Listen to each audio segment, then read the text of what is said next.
கிறிஸ்துவுக்குள் மிகவும் அன்பாக அழைக்கப்பட்ட அன்புக்குரிய சகோதர சகோதரிகளே, உங்கள் யாவருக்கும் நம்முடைய பிதாவாகிய தேவன் நாமத்தினாலும் நமக்கு கர்த்தராகிய இயேசு நாமத்தினாலும் தேவன் மிக பெரிதான கிருபை நாம் ஒன்றாக சேர்ந்திருக்கிறோம். அது முன்பதாக அடியேன் சார்ந்துள்ள ஆம்பூர், வெள்ளூர் அனைத்து அங்கத்தின் அன்பையும் தெரிவித்துக் கொள்கிற நேரத்தில் நீங்க சித்தமா இருந்தா, அவங்க விருப்பமா இருந்தா உங்களுடைய அன்பை தெரிவித்துக் கொள்ள சித்தமா இருக்கேன். தேங்க்யூ. நாள் கூட தேவனுடைய கிருபையில் நாம் நாள் கூட பாடத்துடன் செல்லலாம்.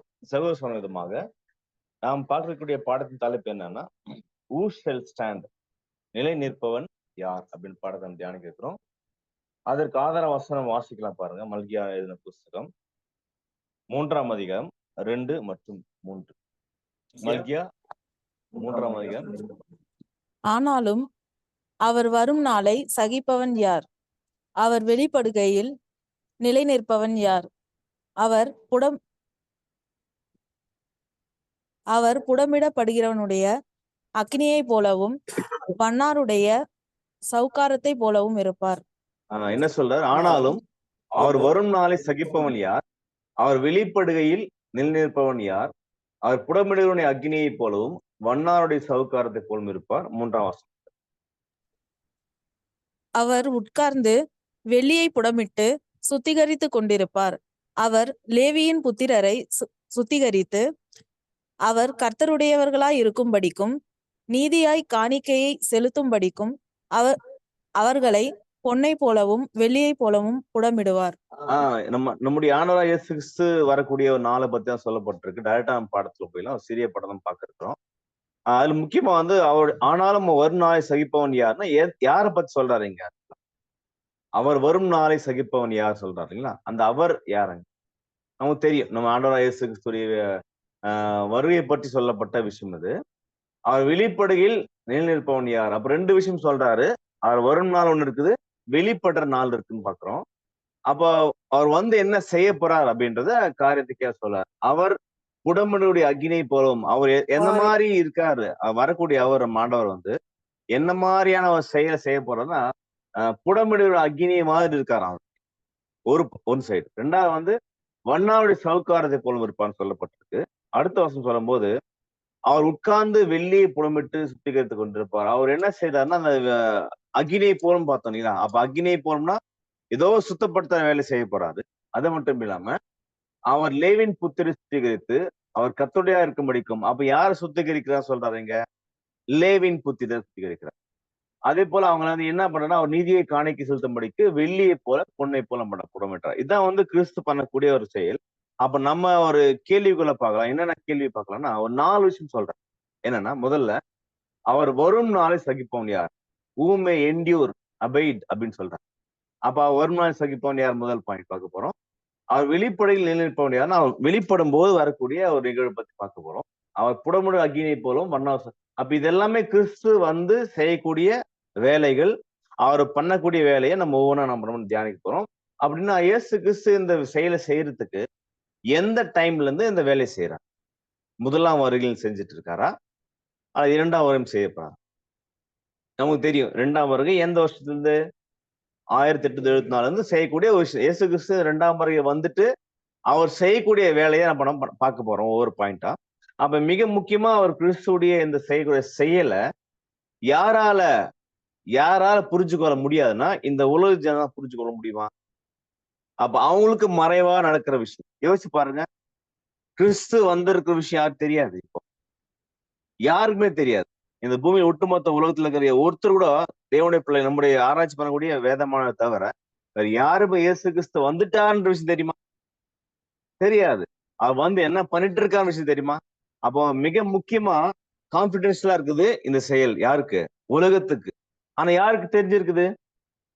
நமக்கு தெரிஞ்சிருக்கு, நமக்கு தெரியும். அப்ப யாருக்கும் வெளிப்படுத்தாத ஒரு மிகப்பெரிய ஆழமான சத்தியங்களை, ஆழமான காரியங்களை இன்றைய நாள் வரலும் தீர்க்கதரிசனம் நிறைவேறதுல யாருக்கு மட்டுமே தேவன் காமிச்சிட்டு இருக்காருன்னா, நம்ம காமிச்சிட்டு இருக்காரு.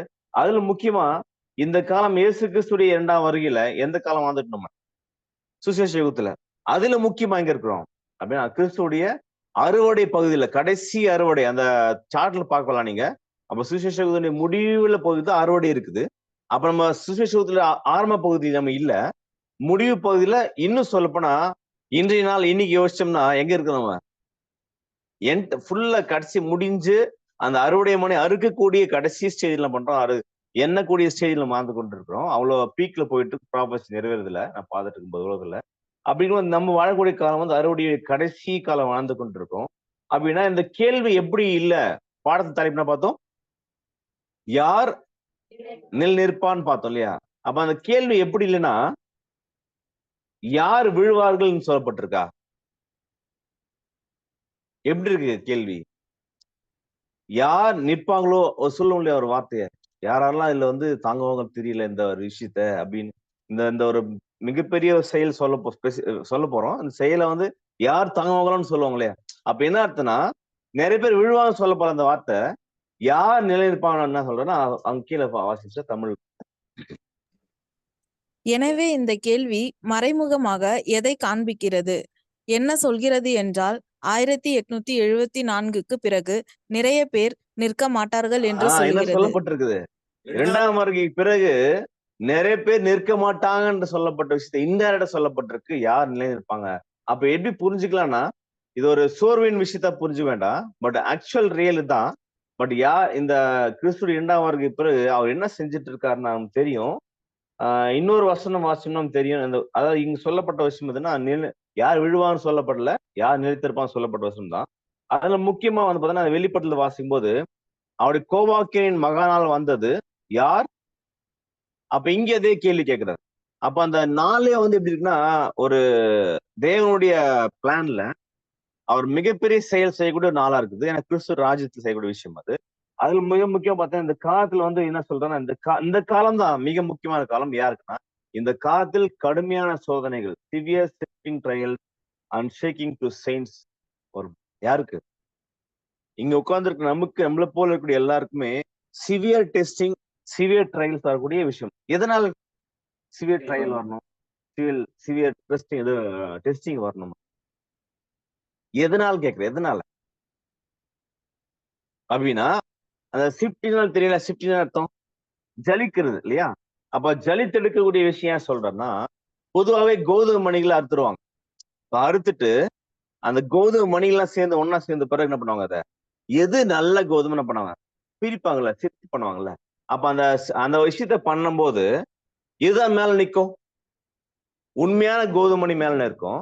கோதுமணி இல்லாத பிக்சர் மாரிதான். அப்போ அது கீழ விழுந்துரும் ஆட்டோமேட்டிக். ஏன்னா தேவனுடைய ஷிஃப்டிங் ட்ரையல்ஸ் குடுக்கும்போது, அந்த அந்த அந்த செயல் தான் 2 தான் பார்க்க போறோம். அக்னியில பண்ற விஷயம், அப்புறம் வண்ணார் சவுக்காரத்த. அப்படியே இந்த கடைசி காலத்து அறுவடை காலத்துல அறுவடை முடிந்த பிறகு, கோதுமணிய தேவன் எடுத்த பிறகு, அந்த கோதுமையில பியூர் எது என்ன பண்ண போறாரு? டெஸ்ட் பண்ண போறாரு. எத வச்சு அப்படின்னு பார்க்க போறோம். அப்ப அது ஜெயிக்கும்போது, மேல நிக்கிறவங்க தப்பிச்சுருவாங்க. கீழ விழுவான் பாத்தீங்களா? யாரு? கோதுமணி இல்லாத, அதாவது சரியா வளர்ந்த கோதுமை இல்லாதவங்க என்ன சொல்லுவாங்கன்னா, கீழ அந்த வார்த்தை அத பாருங்க. "The standard is too high." ரொம்ப இந்த ஒரு தகுதிகள் பெருசா இருக்குது. ரொம்ப அதிக தகுதியா இருக்குது. இதான் எங்களால என்ன பண்ண முடியல. தாங்க முடியலன்ற மாரி அவங்க காரணம் முறுமுறுப்பாங்களாம். ஆனா ஆக்சுவலா தகுதி பெருசா? உண்மையிலேயே பெருசுதான். பட் அதுக்குரிய ஒரு பிரிப்பரேஷன் தேவன் நம்மளுக்கு பண்ணிறார். அத ஓடுறது. அப்ப தேவனுடைய மிகப்பெரியதான அந்த அழைப்பும் தெரிந்துகொள்ள யோசிச்சு பார்க்கும்போது, உண்மையிலேயே உலகத்துக்கு யாரும் தெரியாது. பட் நம்மள அழைச்சிருக்காரு. அழைத்த நம்ம வந்து என்னவா மாறணும்னா, அந்த டெஸ்டிங்ல, ட்ரையல்ஸ்ல சிவியரா இருந்தா கூட என்ன வரணும்? நம்ம தாக்கு பிடிக்கிற அளவுக்கு தேவன் ட்ரூத் குடுத்துட்டு இருக்காரு. அப்ப இந்த வகையில பார்க்கும்போது, தேவன் வந்து இந்த விஷயத்த பண்ண போறார். ஃபில்டர் பண்றது தான் மிக முக்கியமான வேலை. எது? கிறிஸ்துவ வச்சு ஃபில்டர் பண்றது தான் கடைசி ஸ்டேஜ் வாழக்கூடிய நம்ம வாழக்கூடிய ஸ்டேஜ் அதான். அவன் அப்படி இருக்கும்போது நம்மள எப்படி பண்றாரு? 2 விஷயத்த பத்தி பண்றான். 2 விஷயத்த யூஸ் பண்ணி பண்றாரு. ஒண்ணு அக்கினி மாதிரி சவுக்காரத்த 2 விஷயத்த வச்சு என்ன பண்ண போறான்னா, நம்மள வந்து கிளீன் பண்ண போறான். அப்படின்னா, இந்த 2 விஷயம் எதுக்கு யூஸ் ஆகுது?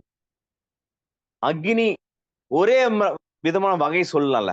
அக்னியும் வந்து பியூரிஃபை பண்றதுதான். ஆ வண்ணார சவுக்காரம் பியூரிஃபை பண்றதுதான். அப்ப அது எதுக்கு பியூரிஃபிகேஷன்? இது எதுக்கு பியூரிஃபிகேஷனு? அது மெட்டல்ஸ்க்கு. இது டிரெஸ்ஸுக்கு இல்லைங்களா? அவங்களுக்கு தெரியும். அப்ப அந்த அக்னி எதுக்குன்னா, பொன்னை, வெள்ளிய கிளீன் பண்றதுக்கு.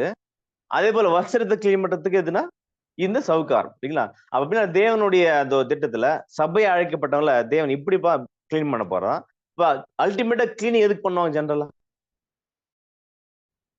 சுத்தப்படுது, அழுக்கு நீக்கிறதுக்கு. அப்ப அழுக்கு நீக்கக்கூடிய செயலை செய்யறதுக்கு தேவன் என்ன பண்ணா 2 விதம் பயன்படுத்துற சபைய. ஒண்ணு எப்படின்னா, அக்கினி மாதிரி சில விஷயத்த குடுப்பாரு. ஒரு சிலது பாத்தீங்கன்னா, எப்படி இருக்கும்? சவுக்கார் போல.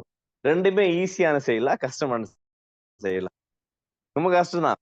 அக்கினி கொஞ்ச நாள் தாங்க கொஞ்சம் வெயில் வந்தாலும் என்ன பண்றோமா? ஐயோ! ரொம்ப வெயிலா வந்துச்சுன்னு ஏசி போட்டு. அதே சவுக்கார் எடுத்துங்க. இது ஈஸி செயல் கிடையாது. அது தண்ணி கொதிக்க வைப்பாங்க. அதுல வந்து சவுக்காரத்த போட்டோம்னா, நல்லா போட்டு துவைப்பாங்க. அடி அடின்னு அடிப்பாங்க. அடிச்சு அல்டிமேட்டா பண்றது என்னன்னா, பியூரா என்ன பண்ணணும்? ஆகணும். அப்ப யோசிச்சு பாருங்க, தேவன் பிரத்யேகமா கிறிஸ்து அம்சத்துக்கான காரணம் என்னன்னா, சபைய வந்து அவர் இருக்கிற ஸ்தானத்துக்கு போகணும்னா, அவர் இருக்கமான தன்மைக்கு போகணும்னா, ஒரே விஷயம் தான் பண்ணணும். அவன் பரிசுத்தம் இல்லாம தேவன யாருமே தரிசிக்க முடியாது. சரிங்களா? அப்ப எந்த அளவுல சரீர பிரகாரம் ஆவியின் படியும் பார்த்தோம்னா, அந்த மனதின் படியும் பார்த்தா ஃபுல் பியூரிஃபிகேஷன் இருக்கணும். அப்ப சுத்தம் இல்லாம யாரும் தரிசிக்க முடியாதுன்னா, தேவனை தரிசிக்க முடியாது.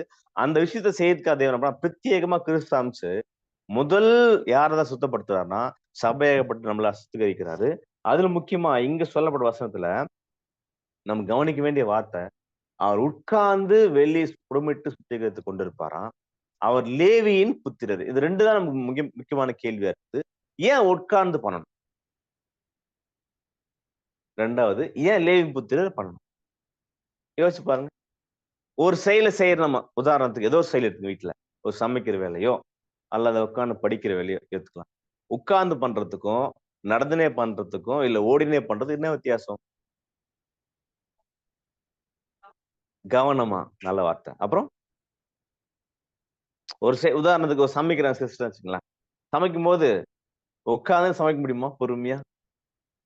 இல்ல ஒரு வேலை செய்றாங்க. ஏதோ ஒரு பண்றாங்கன்னா, அப்ப உட்கார்ந்து ஏன் பண்ணுவாங்கன்னா, கொஞ்சம் கான்சன்ட்ரேஷன் இருக்கும். எது மேல? வொர்க் மேல. ஓடிட்டே பண்ணோம்னா, என்ன பண்ணாது? கான்சன்ட்ரேஷன் இருக்காது. என்ன பண்ணாது? பிபிடியும் ஸ்டாப் ஆயிடுச்சு.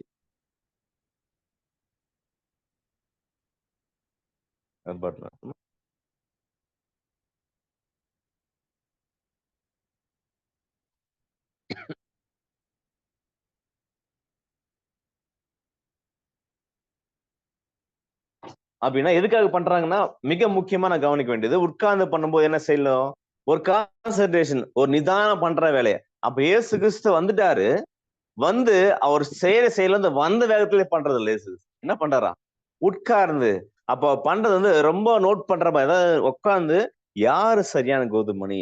யார் வந்து கோதுமணில வளர்ச்சி இல்லன்னு உட்கார்ந்து பொறுமையா பண்ற வேலை. அப்ப யோசிச்சு பாருங்க. அந்த வார்த்தை யோசிக்கும்போது நமக்கு கடுமையா இருக்குது. ஏன்னா, இயேசு கிறிஸ்து அதாவது ஜஸ்ட் இது போல போயிட்டு அப்படியே வந்த வேகத்திலே ஃபாஸ்ட்டா வந்து எடுத்து பண்ற வேலை. உட்கார்ந்து பண்ற வேலை செய்றது. அது மட்டும் இல்லாம சுத்திகரிக்கிறாரு. அப்ப லேவியின் புத்திரர் ஏன் சொல்லணும்? ஏன் லேவியின் புத்திரர் சொல்லணும்? அப்படின்னு நம்ம பார்க்கலாம். பின்ன ஒரு பாயிண்ட்ட பார்க்கலாம். அப்படின்னா சுத்திகரிக்கிற வேலையிலேயே ஒரு 3 விதமா சுத்திகரிப்பாங்க. அதுல ப்ராசஸ் இருக்குது. முதல்ல அக்னி எடுத்துக்கலாம். அப்ப அக்னி சுத்திகரிக்கும்போது எப்படி சுத்திகரிப்பாங்கன்னா, 3 விதம் 3 முதல் பார்த்தோன்னா 3 விதத்துல முதல் விஷயம் முழுவதும் சீக்கிரம் சுத்தமாக்கப்பட்ட உலோகம். ஒரு உலோகம் எடுத்துக்கலாம். ஒரு உலோகம் எடுத்துட்டு, அக்னிய பாஸ் பண்ணும்போது, ஒரு நெருப்பு பாஸ் பண்ணும்போது கோல்டு எடுத்துக்கலாமே. அந்த கோல்டு பாஸ் பண்ணும்போது முதல்ல அந்த கோல்டு என்ன பண்ணும்? பியூர் பண்ணும்போது, ஒரு சில கோல்டு ஆயிடுமா? முழுவதுமே என்ன பண்ணும்? பியூர் ஆயிடும். ஒரு சில கோல்டு என்ன பண்ணும்? பியூர் பண்றதுக்கு டைம் எடுத்துக்கும். ஏன் டைம் எடுத்துக்கும்? நெறைய டர்ட்டி இருக்கலாம். டைம் எடுக்கும். இன்னொரு உலோகம் இருக்கு. சுத்தமாகுவதற்கு வாய்ப்பில்லாத உலோகம். அப்டின்னா 3 அத ட்ரை பண்ணி பார்ப்பாங்க. என்ன ஆவாது அது? ஒரு லிமிட் தாண்டி. அது எக்ஸ்ட்ரீமா இருக்கும் அந்த அந்த அழுக்கு. பண்ணி பார்ப்பாங்க. கொஞ்சம் சுத்தமா எடுத்துக்கும். டைம் எடுத்தா பரவால்ல. அல்லது வந்து பார்த்தீங்கன்னா, சுத்தமாகாத போறதும் மோசமான கண்டிஷன் இல்லையா? அப்ப இது 3 விதமா ஆகுமா? பியூர் பண்ணும்போது. ஒரு ஒரு அந்த அக்னிய வச்சு ஒரு வண்ணான் சாரி அந்த ஸ்மித் வந்து பண்ணும்போது, 3 விதத்துல சுத்தமாகுமா? ஒண்ணு வந்து சுத்தமாகறது சீக்கிரமா பண்ணும் பியூர். ஏன்னா, அது அழுக்கு கம்மியா இருக்கும். அந்த அக்னிய பாஸ் பண்ண டக்குன்னு சுத்தமாயிட்டு டக்குன்னு வெளிய வந்துரும். 2வது கொஞ்சம் டைம் எடுத்துக்கும். ஏன்னா, அதுல அந்த ஒரு அழுக்கு நெறைய இருக்கனால, அது கொஞ்சம் டைம் எடுத்து பண்ற வேலையா இருக்கும். நெறைய ப்ராசஸ் பண்ணி. 3வது இருக்கிற உள்ளவங்க பார்த்தீங்கன்னா, அந்த அந்த செயல் வந்து என்னதான் வந்து அக்னி பாய்ச்சப்பட்டாலும், என்னதான் வந்து இது பண்ணா கூட என்ன பண்ணாது. அப்டின்னா அந்த 3 விதம் வகுப்பா நம்ம எப்படி பிரிக்கலாம்? முதல் வகுப்பா யாரா இருக்கலாம்? சபை ஜனங்கள். இவங்க என்ன பண்ணுவாங்க? அப்பப்பயே என்ன பண்ணுவாங்க? சுத்தப்படுத்துற வேலைய. ஒரு டெஸ்ட் வந்தா அப்பயே என்ன சுத்தப்படுத்திக்குவாங்க. அப்ப கொஞ்சம் டைம் எடுத்துங்க யாரா இருப்பாங்க? செல் கூட்டமா இருப்பாங்க. என்னதான் சுத்தப்படுத்தாலும் சுத்தமாக யாரா இருக்கணும்? கண்டிப்பா 2ஆம் மானம். அப்ப யோசிச்சு பாருங்க. நம்ம எந்த வகையா மாறணும் இதுல? கண்டிப்பா முதல் தான் வரணும். அதான் நம்ம தேவனுடைய ஆசை கூட. ஆனா ஒரு சில உலோகம் இருக்கான். ரீப்ரோபேட் சொல்லுவாங்க. இந்த உலோகம் பார்த்தீங்கன்னா, அந்த நிலைக்கே வரதில்ல. அதாவது இது என்ன பண்ணும்னா, அந்த சூடு படுத்துனாலே பண்ணாது ஃபுல்லாமே. கரைஞ்சு போயிரும். அப்ப அந்த மாரி உலோகத்த தேவன் நம்மளுக்கு குடுக்கல. நம்ம யோசிச்சு பாருங்க. நம்ம எல்லாருமே உலோகமா இருக்கிறோம். தேவன் டெஸ்ட் குடுத்தோனே தாங்குறோமா இல்லையா? தாக்கு பிடிக்கணுமா இல்லையா? டெஸ்ட் குடுத்தோம் டக்குன்னு சோர்ந்து போயிட்டு, ஐயோ! டெஸ்ட்டே வேணாம்னு சொல்றோமா? இல்ல. டெஸ்ட் வரும்போது என்ன பண்றோம்? எடுத்து தேவன் குடுத்த டெஸ்ட்ட ஓரளவுக்கு நம்மளால தாங்க முடியுது. அப்ப அந்த தாங்க முடியுற கண்டிஷன்லயே நம்ம முன்னாடி பார்த்த 3 விதமா தான் மாறுமே தவிர, இந்த மாரி இருக்கக்கூடிய வாய்ப்பே இல்ல. அப்ப என்ன புரிஞ்சுக்கலாம்னா, அந்த செயலே நம்ம புரிஞ்சுக்கலாம். என்ன செயல்னா, அந்த சுத்தப்படுத்தும்போது, முதல் அக்கினி பாஸ் பண்ணுவாங்கல்ல, பாஸ் பண்ணும்போது அந்த கோல்டு வந்து எந்த கலர் மாறும்னா, டார்க் ரெட்டா மாறுமாம். அந்த ஆராய்ச்சி குடுத்துருக்காங்க பிரதர்ஸ். அப்ப டார்க் ரெட்டா மாறி சுத்தம் ஆக ஆக அப்படியே ஆரஞ்சுக்கு போயிட்டு, அப்படியே குறைஞ்ச சிவப்பு கடைசியா இயல்பான கோல்டு நிலைக்கு வரும். அப்ப இதான் ஐடென்டிஃபிகேஷன் எதுக்குன்னா, ஒரு கோல் சுத்தம் ஆயிடுச்சுன்றதுக்கு. அப்ப இந்த மாதிரி நம்ம லைஃப்லயும் பார்த்தோன்னா, முதல் சுத்தப்படுத்த வந்தார்ல கிறிஸ்து. சுத்தப்படும்போது நம்ம அந்த அக்கினிய பாஸ் பண்ணும்போது நம்ம டக்குனு வெளிப்படுத்துற விஷயம் இது. ரத்தாம்பர சிவப்பு. ஏன் அது ஃபர்ஸ்ட் ரெட் ஆகணும்? அப்படின்னா, அது ஒரு நிலை தானே. ஃபர்ஸ்ட் அந்த அந்த கோல்ட வந்து நெருப்பு பாஸ் பண்ணும்போது, ஃபர்ஸ்ட் நிலைய காமிக்குது. என்னன்னா, நான் ரெட்டா இருக்கிறேன்னு காமிக்குது. ஆமா நீ ரெட்டு தான்பா. என்ன பண்ற உன்ன? என்ன பண்ற? கொஞ்சம் கொஞ்சமா சுத்தப்படுத்துறேன்னு சுத்தப்படுத்தி, நமக்கு அழுக்க நீக்கி நீக்கி பல்வேறு வகையில ப்ராசஸ்ல வேதத்தின் மூலியமா நீக்கி கடைசில என்ன பண்ணான்னா, அவனுடைய இயல்பான நிலை எது? கோல்டு. கோல்டா வெளிப்படுத்தணும். அப்படின்னா முதல்ல சுத்தப்படுத்த வரும்போது, நம்ம முதல் நிலையை வெளிப்படுத்துறோமா? ரத்தாம்பர சிவப்பு. சிவப்புன்றத வேதத்துல எந்த வார்த்தை பயன்படுத்த வாய்ப்பு? ரான்சம். ஓகே. நம்ம நிலையில சொல்றேன் நான். நம்ம நிலையில ரெட் நம்மகிட்ட ரெட் ஒண்ணு இருக்குது. ரத்தம் ஜீவன். பாவம். வசனம் வாசிக்கலையா? Very good sister. வசனம் வாசிக்கலாம். ஏசாயா 1:18. வழக்காடுவோம் வாருங்கள் என்று கர்த்தர் சொல்லுகிறார். உங்கள் பாவங்கள் சிவேரென்றிருந்தாலும் உறைந்த மழையைப் போல் வெண்மையாகும். அவைகள் இரத்தாம்பர சிவப்பாய் இருந்தாலும் பஞ்சை போல் பஞ்சை ஆகும். போலாம். அப்ப என்ன சொல்ல வர்றேன்? நம்முடைய பாவம் எப்படி இருக்கான்? சிவேர் என்று இருந்தாலும். ரெட்டா இருக்குது. ரத்தாம்பர சிவப்பா இருக்குது. அப்போ தேவன் நம்மள வந்து சுத்திகரிக்க நினைக்கும்போது, முதல் நிலைய சுத்திகரிக்க வரும்போது, நம்ம எத வெளிப்படுத்துறோம்னா, ரெட்ட வெளிப்படுத்துறோம். ஆமா தேவன் இப்படிதான் இருக்கிறேன்.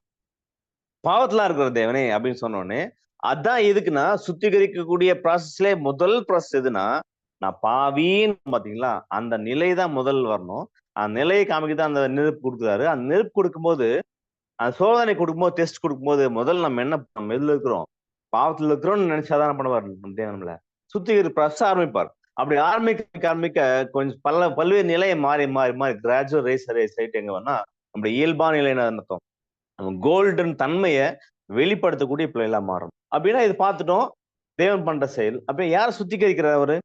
லேவியின் புத்திரன்னு சொல்லப்பட்டிருக்கு. அப்ப லேவியின் புத்திர சுத்திகரிக்கான காரணம் என்ன? அப்ப லேவின்ற ஏன் வார்த்தை பயன்படுத்தணும்? அப்படின்னா, பழைய ஏற்பாட்டுல தான் லேவி இருக்கார். யாரு? லேவி யாரு பார்க்கிறோம் நம்ம? லேவி ஆக்சுவலா யாரு? ஆசாரியன் தான். பட் யாரோட பையன் அவரு? யாக்கோபுடைய 12 பசங்க பையன். இல்லைங்களா? அப்ப லேவி செலக்ட் பண்ணதுக்கான காரணம் ஏன்னு பார்க்கிறோம். லேவி என்ற வார்த்தை ஏன் அங்க சூஸ் பண்ணாருன்னு பார்க்கிறோம். பார்க்க போறோம் நம்ம. அப்ப அப்படின்னா முதல் லேவி பிறக்கிறாரு இல்லைங்களா? லேவி 12 பேர் பிறக்கும்போது, அந்த லேவி வந்து என்ன செயல செஞ்சாருன்னா, யாக்கோப் வந்து ஒரு டைம்ல என்னாச்சுன்னா, ஆ யாக்கோபும் அந்த அவனுடைய பசங்கலாம் சேர்ந்து ஒரு வனாந்தர பிரயாணம் போயிட்டு இருப்பாங்க. போயிட்டு வந்து சீகேம் என்ற ஊருக்கு முன்னாடி என்ன பண்ணுவாங்க? செட்டில் ஆயிடுவாங்க. அப்ப சீக்கிரம் செட்டில் ஆன பிறகு பார்த்தீங்கன்னா, ஒரு ஒரு விஷயத்த பண்ணுவாங்க. அப்படியே இருக்கும்போது, அவங்க ஸ்திரீகள்லாம், இஸ்ரேல் ஸ்திரீகள்லாம் வந்து பக்கத்துல நாடு ஒண்ணு இருக்கும். அந்த நாட்டுல வந்து சும்மா ஒரு விசிட் போலான்னு போகும்போது, அங்க இருக்கக்கூடிய தீனாள் சகோதரி தான் அவங்க சகோதரி. அவன் உள்ள போயிட்டு, அங்க ராஜா என்ன பண்ணுவான்னா, புறஜாதி ராஜா வந்து தீட்டுப்படுத்திருவான் அவன. தீட்டுப்படுத்தினோனே இந்த விஷயம் வந்து யாருக்கு வரும்? யாக்கோபுக்கு வரும். அது வந்த உடனே சொன்னோனே யாக்கோபு ரொம்ப அப்செட் ஆயிடுவாரு. ஏன்னா இது மிங்கில் ஆகக்கூடாதுல்ல. பழைய ஏற்பாட்டுல இஸ்ரேல் ஜனங்க யார் கூட மிங்கில் ஆகக்கூடாது. புறஜாதி ஜனங்களும் மிங்கில் ஆகக்கூடாது. ஆனா மிங்கில் ஆன விஷயம் கேள்விப்பட்டு ரொம்ப அப்செட் இருக்கும்போது, இது யார் தெரியுதுன்னா, அவன் சகோதரருக்கு தெரியாது. அவன் வெளிய போயிடுவான் ஆடு மேய்க்கிறதுக்கு. அப்படி வந்த பிறகு பார்த்தா, வந்த பிறகு இன்ஃபர்மேஷன் பாஸ் பண்ணுவாரு. பாஸ் பண்ணா எல்லாரும் டென்ஷன் ஆயிடுவாங்க. 12 பேருமே. டென்ஷன் ஆயிட்டு மிக முக்கியமா தீனாள் யாருடைய சகோதரின்னா, லேவியும் சிமியோன் சகோதரி. அப்ப 2 பேருக்கு ரொம்ப அதிக கோவம் வந்துரும். அந்த கோவத்துல என்ன பண்ணுவாங்கன்னா, ஒரு செயல செய்ய சொல்லுவாங்க. அந்த செயல செய்யும்போது, இந்த 2 பேர் தான் மிகவும் கோவம் கொண்டவனா வைராக்கியமா. ஏன்னா யாரு? சகோதரி இல்லையா? அப்ப சகோதரி ரத்தம் சம்பந்தமான சகோதரினால மிகவும் கோவம் கொண்டவனா அந்த எதிரி நாட்ட போய் என்ன பண்ணா அழிச்சிருவான். அப்ப அந்த கோவத்த பத்தி வாசிக்கும்போது வாசிங்க சிஸ்டர். ஆதியாகமம் 34:30 வசனம். அப்பொழுது யாக்கோபு சிமியோனையும் லேவியையும் பார்த்து, இந்த தேசத்தில் குடியிருக்கிற கானானியரிடத்திலும் பெரிசியரிடத்திலும் என் வாசனையை நீங்கள் கெடுத்ததினாலே என்னை கலங்க பண்ணினீர்கள். நான் கொஞ்ச ஜனம் உள்ளவன். அவர்கள் எனக்கு விரோதமாய் கூட்டங்கூடி நானும் என் குடும்பமும் அழியும்படி என்னை வெட்டி போடுவார்களே என்றார். என்னாச்சு இங்க இங்க வந்து ஆக்சுவலா நல்ல விதமா இருக்கு அந்த வார்த்தை. லேவி சிமியோன் பண்ண நல்ல விதமா சொல்றாரா? என் வாசனை என்ன பண்ணீங்க நீங்க? கெடுத்துட்டீங்க. யாக்கோபு சொல்றாரு. அப்ப என்னுடைய பேர் நல்ல பேரா இருந்துச்சு. என் நேம் என்ன பண்ணீங்க? ஸ்பாயில் பண்ணிட்டீங்க சொல்றாரு. அப்ப இந்த மாதிரி ஒரு வார்த்தையை இந்த மாதிரி செயலை செஞ்சவங்களை போயிட்டு தேவன் ஏன் சூஸ் பண்ண லேவின் புத்திரர்களா ஆசாரிகளா அப்படின்னு நம்ம பார்க்கலாம். அடுத்த வார்த்தை வாசிங்க சிஸ்டர். ஆதியாகமம் 49:5-6. சிமியோனும் லேவியும் ஏக சகோதரர். அவர்களுடைய பட்டயங்கள் கொடுமையின் கருவிகள். சிமியோன் லேவியும் ஏக சகோதரர். அவருடைய பட்டயம் கொடுமையின் கருவிகள். அப்ப இங்க இப்படிதான் இருக்க வார்த்தைய ஒரு நல்லதும் சொல்லல. அப்ப மோசமா சொல்ற மாதிரி இருக்குது. அப்ப இப்படிப்பட்ட ஜனங்கள் இருக்கும்போது எப்படி தேவன் சாய்ஸ் இருந்திருக்கு பாருங்க. யோசிச்சு பார்க்கலாம். தேவன் எப்படி சூஸ் பண்ணாரு?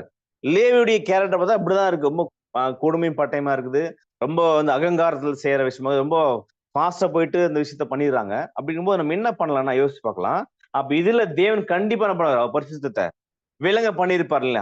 அப்ப சும்மா தேவன் ஜஸ்ட் லைக் கூப்பிட்டுருவாரா யாராவது எல்லாரையுமே காலிங்குள்ள அழைப்பாரா? இல்ல அவர் யோசிப்பார் தேவனுக்கு யாருக்கு வேணும்னு பார்த்து பண்ணுவாரு. அந்த விதத்துல நம்ம திங்க் பண்ண வேண்டியது என்னன்னா, அப்ப அவருடைய சர்வெண்டா அழைக்கப்படுற ஜனங்களை தேவன் ஈஸியா சூஸ் பண்ணது கிடையாது. பல்வேறு விதம் தேவன் டெஸ்ட் பண்ணுவார்ல. டெஸ்ட் பண்ற மாதிரி தேவன் எப்படி டெஸ்ட் பண்றது கிடையாதுன்னு புரிஞ்சுக்கலாம்னா, God does not call the qualified. என்ன பண்ண போகுது தேவன்? ஒரு குவாலிஃபைடு அவனுக்கு கூப்பிடுறது கிடையாது.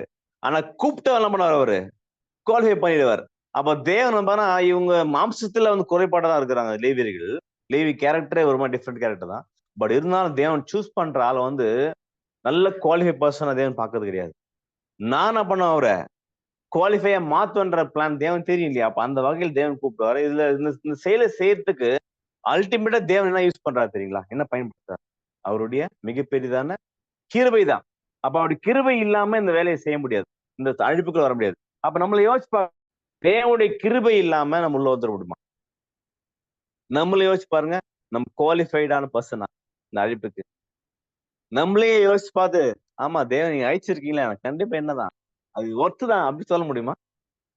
தேவனை கரெக்டா சூஸ் பண்ணி தேவனே அப்படின்னு சொல்ல முடியுமா? எந்த வார்த்தை எதாவது யூஸ் பண்ண முடியுமா? இல்ல நம்ம பிறக்கும் போது இதில் பிறந்திருக்கிறோம். பாவத்தில் பிறந்திருக்கோம். அப்ப யோசிச்சு பாருங்க. நம்ம இப்படி திங்க் பண்ண வேணாம். லேவி இப்படி இருந்தா கூட இப்படி இருக்கிறாரு எப்படி தேவன் சூஸ் பண்ணான்னு யோசிக்க தேவையில்ல. பட் எல்லாருமே எதுல பிறந்திருக்கிறாங்க?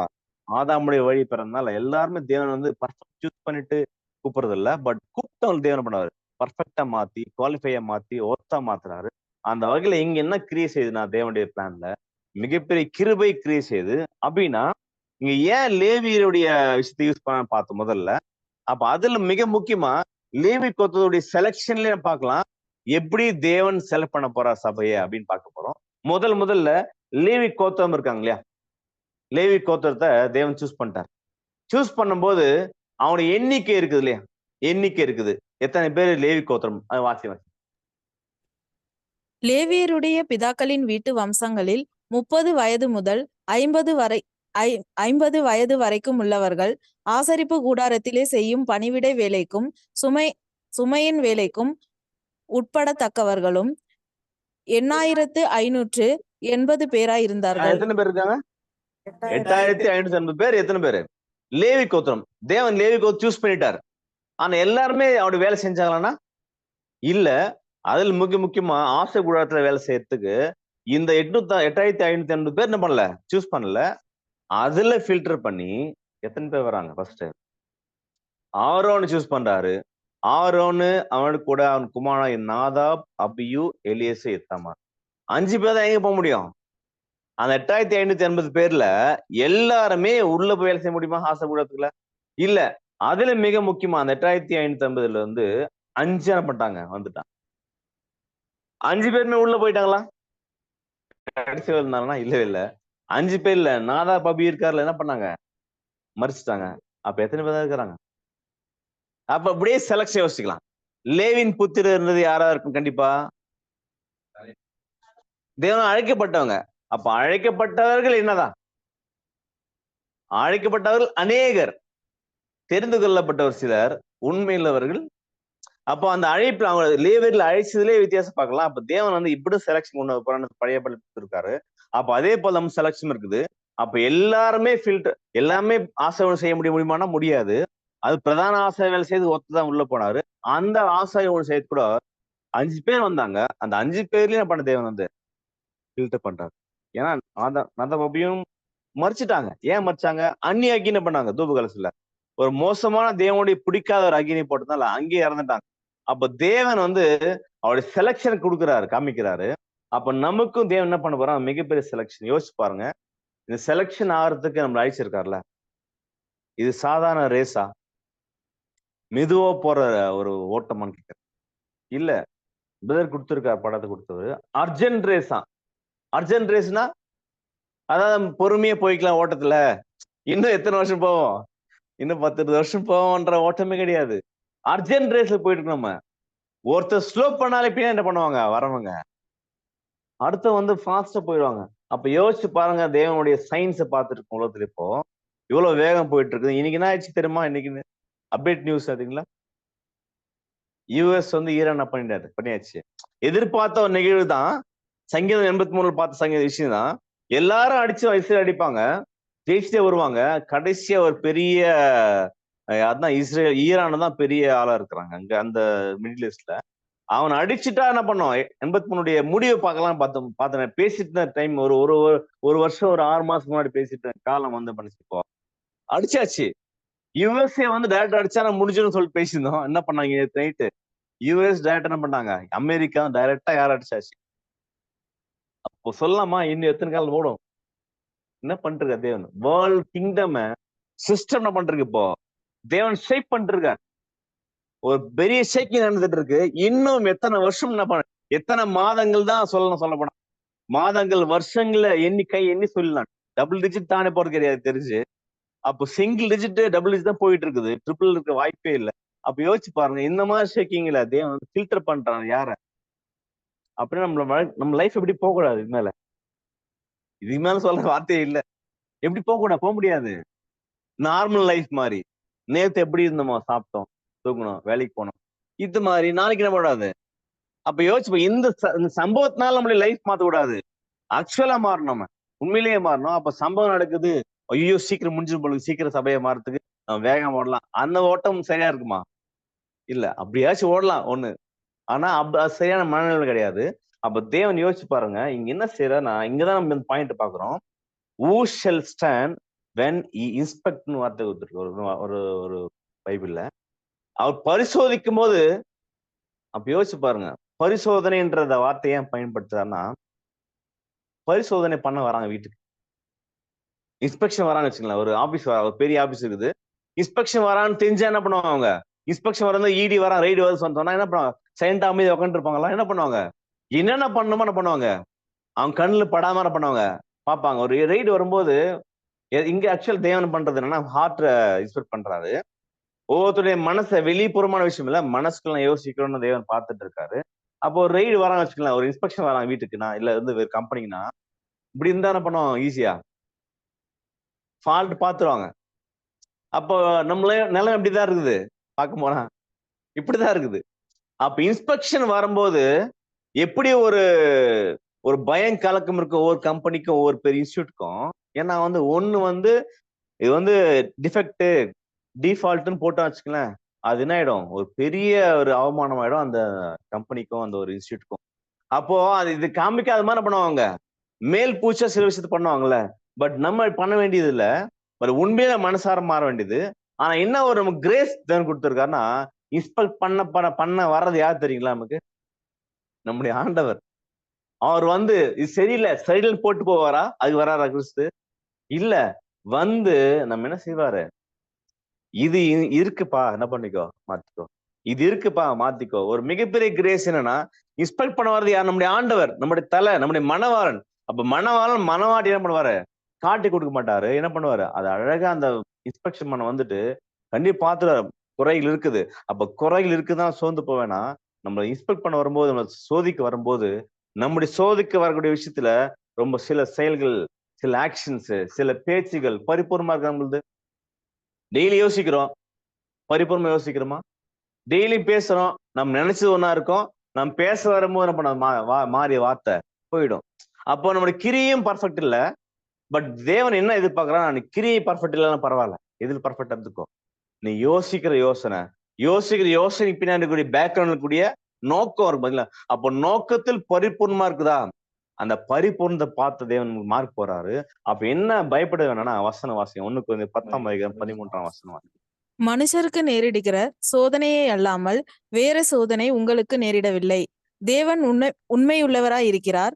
உங்கள் திராணிக்கு மேலாக நீங்கள் சோதிக்கப்படுவதற்கு அவர் இடம் கொடாமல் சோதனையை தாங்கத்தக்கதாக சோதனையோடு கூட அதற்கு தப்பிக்கொள்ளும்படியான போக்கையும் உண்டாக்குவார்.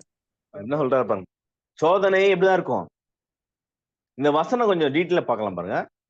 மனுஷன் நேரிட சோதனை நம்ம நடக்கும்போது முதல் பாயிண்ட். எல்லா மனிதர்களும் என்ன சோதனை பண்றாங்க? எல்லா வகையிலும் பண்றாங்க. ஹெல்த் சோதனை இல்லாம இருக்காங்க? ஹெல்த் பிரச்சனை இருக்கா? இருக்குது எல்லாருக்குமே. அதே போல பண பிரச்சனை இல்லாம இருக்குதா? இருக்குது. மனுஷருக்கு நேரிடுற சோதனை இருக்குது. வேற சோதனை நேரிடவில்லை. தேவன் உண்மையா இருக்காரு. நம்ம திராணிக்கு மேலா சோதிக்கப்படுமா? அதுவும் இல்ல. சோதிக்கப்பட்டு இருக்கணும். நம்ம சோதனை தாங்க கூடதான் இருக்குதும். அது இல்லாம தாங்கக்கூடியதா இருந்தா கூட தப்பித்துக் கொள்ளக்கூடிய போக்கையும் உண்டாக்குவார். அப்ப தேவனுடைய சார்பா பார்த்தோம்னா நம்ம சோதனை கொடுக்குறாரு, டெஸ்ட் பண்றாரு. அவர் டெஸ்ட் பண்ணும்போது டெஸ்டிங்ல எல்லாமே நம்மளால தாங்க முடியுதான். எல்லாமே எல்லாருக்கும் வரமாதான் இருக்கு தவிர, அப்ப ஸ்பெஷலா ரொம்ப மோசமான டெஸ்ட் பண்ண போகுது. அப்ப இப்படி பண்ணும்போது நம்ம என்ன ஃபீல் பண்ணலாம்னா, தேவனுடைய சோதனைகள் என்ன பண்ணும் நம்மள? கண்டிப்பா நம்மள மேலும் மேலும் என்ன பண்ணும்? சரி பண்ணதான் கொடுத்துருக்கா தவிர, நம்மள சோதிச்சுட்டு இது சரின்னு தூக்கி போறது தேவனுடைய நோக்கமா இல்ல. அப்ப என்ன புரிஞ்சுக்கலாம்னா, வாசிச்சு தமிழ்ல அது. இந்த சோதனைகள் எதிர்பாராத விதத்தில் நமக்கு வரும். அவசியமாக ஒவ்வொரு சோதனையும் நாம் முன்பே அறிந்திருந்தால் நாங்கள் குறைவாக சோதனை செய்யப்பட்டு நிரூபிக்கப்படுவோம். சோதனை வரும் சொல்லிட்டாரு. எப்படி வரும் தேவன் சொல்லல. அது எப்படி வரும் சொன்னா என்ன பண்ணோம்? ஈஸியா ரெடி ஆயிடுவோம். சோதனையுடைய வளர்ச்சி எல்லாம் போயிடும். அப்ப தேவன் எதிர்பார்க்காத நேரத்துல சோதிப்பாரு. சோதனை கொடுத்து அந்த சோதனையில் எப்படி ரெடி ஆகணும்ன்றது தேவன் பாக்குறாரு. 2வது பாயிண்ட், நம்ம இருதயங்களை தூய்மைப்படுத்துவதன் மூலமும் உண்மையான மற்றும் தன்னிச்சையான உணர்வுகளை நிரூபிக்கும் மேம்படுத்தும் தேவன். அப்ப தேவன் சோதனைய நம்மளே என்ன பண்ணோம்? சென்டிமெண்ட் யோசிச்சு நம்மளே மாத்த நினைக்கிறத தவிர ஒரு செயலை செஞ்சு இல்ல ஒரு செயலை உருவாக்கி தேவன் மாத்த தேவன் எதிர்பார்க்க கிடையாது. அப்ப நம்ம என்ன புரிஞ்சுக்கலாம் தேவனுடைய செயல்பாடுகள். அப்ப நம்மள மெயினா ஒரு அல்டிமேட்டா பண்றதுன்னா 2ஆம் முறை கிறிஸ்து நம்ம சுத்தப்படுத்துற வேலையை தேவன் செய்யும் போது நம்முடைய பாட்டுல நம்ம என்ன செய்யணும்? ஒப்பு கொடுக்கணும். அவ்வளவுதான், சிம்பிள். ஒரு குயவன் ஒரு பானை உருவாக்குறான்னா அந்த மண் என்ன பண்ண குயவனுக்கு ஒப்பு கொடுத்தணும். அப்ப நான் இப்படிதான் மாறும் நம்ம டிமாண்ட் பண்ணோம்னா சரியா இருப்பான். அப்ப தேவன் நம்ம என்ன எதிர்பார்க்கறான்? இது மாதிரி சோதனைகள்ல நம்ம பார்த்தா கடைசியா நிக்க வேண்டியது நம்முடைய கடமையா இருக்குது. அப்ப நிலைச்சு நிக்கிறது நம்முடைய சார்புல பண்ண வேண்டிய வேலை. தேவன் டெஸ்ட் கொடுப்பாரு. கொடுத்த போது நம்ம பண்ண வேண்டிய வேலைன்னா நிக்கிறதுக்கு வேண்டிய ஆயத்த நிலம் இருக்குமா? அப்ப ஆயத்த நிலையம்னா நம்ம என்ன தேவை? நம்ம ஒரு மனநிலை தேவை இல்லையா?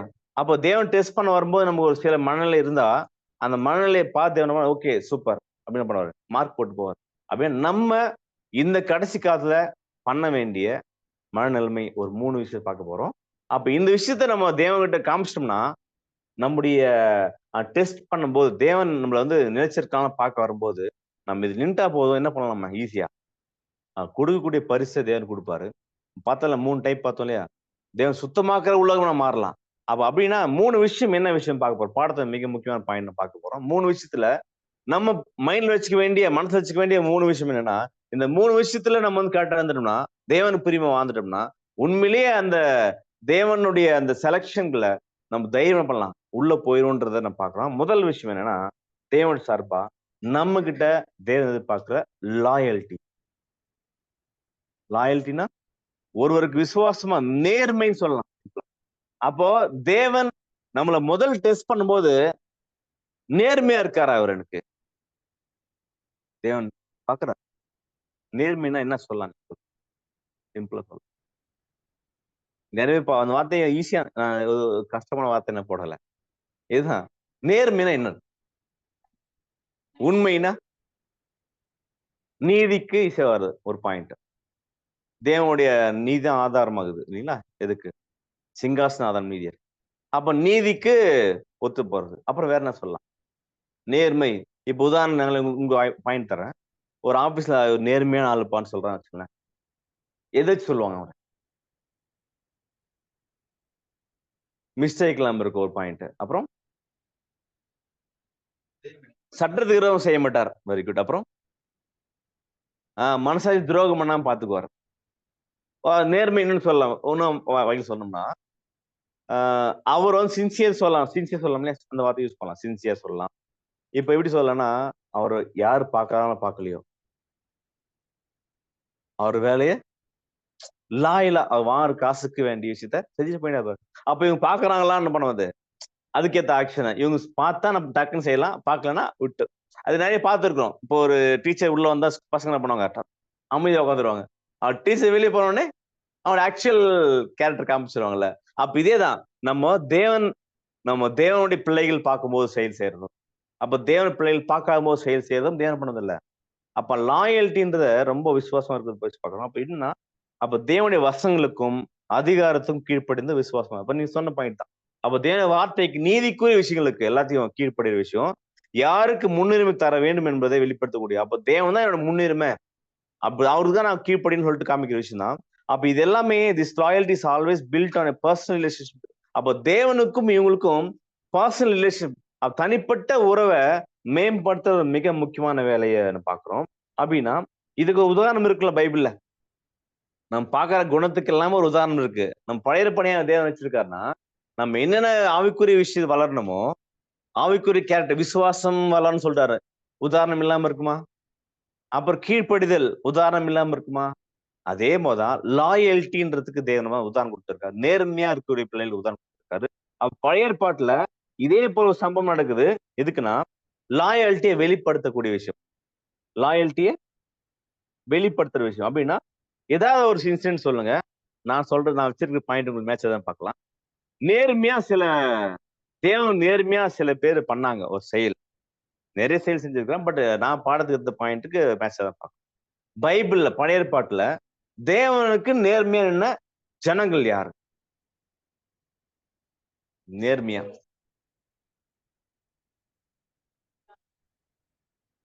ஒண்ணு சொல்லிட்டான் தானியேல், அப்புறம் யோசேப்பு, டேவிட், அப்புறம் வேற யோபு. நேர்மையா இருந்தா சரி, ஓகே. நம்ம வசனம் வாசிக்கலாம். நீங்க சொன்ன ஒரு பாயிண்ட் வந்துச்சு. பட் யார பத்தி பார்க்க போறோம்னா வசனங்களை வாசிங்க. யாத்திரா 32ஆம் அதிகாரம் 1ஆம் வசனம் வாசி. மோசே இல்ல வசனம் வாசி. மோசே மலையிலிருந்து இறங்கி வர தாமதிக்கிறதை ஜனங்கள் கண்டபோது அவர்கள் ஆரோனிடத்தில் கூட்டங்கூடி அவனை நோக்கி, எகிப்து தேசத்தில் இருந்து எங்களை அழைத்து கொண்டு வந்த அந்த மோசேக்கு என்ன சம்பவித்ததோ அறியோம். இஸ்ரேல் ஜனங்க பத்தி சொல்றாரு இல்லையா? அப்ப என்ன ஆரோன் கிட்ட வந்து பேசுறான் போய் ஜனங்கள்லாம். மோசே எங்க போயிட்டாரு? மலைக்கு போயிட்டாரு. 40 நாள் போயிட்டாரு. யாரும் என்ன பண்ண லீட் பண்ணுங்க ஆளே இல்ல. என்ன பண்ணுங்க ஆரோன், நீங்க வந்து லீட் பண்ண சொல்லிட்டு அவர் கூப்பிட்டு வந்து அவர் மனசை மாத்த மாட்டாங்கன்னா எதை செய்ய சொல்றாங்க? கன்றுகுட்டி செய்ய சொல்லிட்டாங்க. கன்றுகுட்டி செய்ய சொன்னது தேவனுக்கு பிரியமான விஷயமா? அப்போ இஸ்ரேல் என்ன பண்ணல? தேவனுக்கு லாயலா இருந்தாங்களா? நேர்மையா இல்ல. அப்ப ஆனாலும் அதுக்குள்ள இருக்க ஜனங்க நேர்மையா இருந்தாங்க. யாரும் பார்க்க போறோம். அப்ப இந்த செயலை செய்யும் போது விக்கிரக ஆராதனை தேவன் பிடிக்காத ஒரு செயல். அப்ப இந்த விக்கிரக செயல் செஞ்ச உடனே தேவன் பிடிக்காத விஷயத்தை எப்படி வெளிப்படுத்தாருன்னா, மோசே மேல பாத்துட்டார். தேவன் சொன்னார், நீ போப்பா கீழே. என்ன பண்றாங்க? மோசமான வேலை செய்யறாங்க. அப்படி சொல்லிட்டு கீழே போகும்போது அவர் கட்டளையை தூக்கிட்டு வர்றாரு. இங்க கற்பலையை தூக்கி வராரு. வரும்போது அவன் பாளையத்துக்கு சமீபித்து அந்த கன்றுக்குட்டியும் நடனத்தையும் கண்டபோது மோசே கோபம் உண்டவனாகி தன் கையில் இருந்த பலகைகளை மலையின அடியில இருந்து உடைத்து போட்டார். அப்போ இந்த செயல வந்து மிகவும் அப்செட் ஆயிட்டாரு. ஏன்னா தேவனுக்கு பிடிக்காத விஷயம் வச்சு விக்கிரகாரம் தானே. அப்ப செஞ்ச பிறகு ஒரு மிகப்பெரிய கோவம் வந்தது யாருக்குன்னா மோசேக்கு. அந்த அப்செட்ல கொடுத்த கற்பனையில வச்சிட்டார். அப்போ உடைச்ச பிறகு இந்த டைம்ல ஒரு வார்த்தையை சொல்றாரு, பாளையத்தின் வாசல் நின்று கர்த்தருடைய பட்சத்தில் இருக்கிறவள் யார்? அவர் என்னிடத்தில் வரக்கடவுள் சேரக்கடவுள் சொன்னாரு. அப்போது யார் வந்ததாம்? லேவியின் புத்திரர். அப்போ இங்க யார் வருதுன்னா, யாரு தேவன் சைடுன்னு சொன்னோடனே தேவனுக்கு லாயலா நேர்மையா வந்த ஜனங்கள் யார் அப்படின்னா யாரு? லேவியின் புத்திரர். இது ஒரு காரணம் நம்ம பாக்குறோம். லேவி செல் பண்ணக்கான காரணம் தேவன் வந்து அங்க லேவின் புத்திரர் வந்து தங்களுடைய உண்மைய தங்களுடைய நேர்மையை காமிச்சாங்க. என்ன நேர்மைனா, நாங்க நிக்கிறோம் அப்படின்னா யாருக்கு வேண்டாங்க அவங்க? அவன் ஜனங்களுக்கு, தம்பி தங்கச்சிகளுக்கு. அப்போ ஆப்போசிட்டா வந்து நின்னு தேவன் சைடு நின்னு என்ன பண்ணாங்கன்னா, நின்னுட்டு என்ன காமிச்சாங்க? வைராகம் காமிச்சாங்க. அந்த வைராகம் காமிச்சு என்ன பண்ணாங்க? நீ யாரையும் பாத்துறாதீங்க. இந்த செயல் தேவன் பிடிக்காத செயல். நீ நேர்மையா தேவனுக்கு இருக்கீங்களா அப்படின்னா யாரையும் பாத்துறாதீங்க.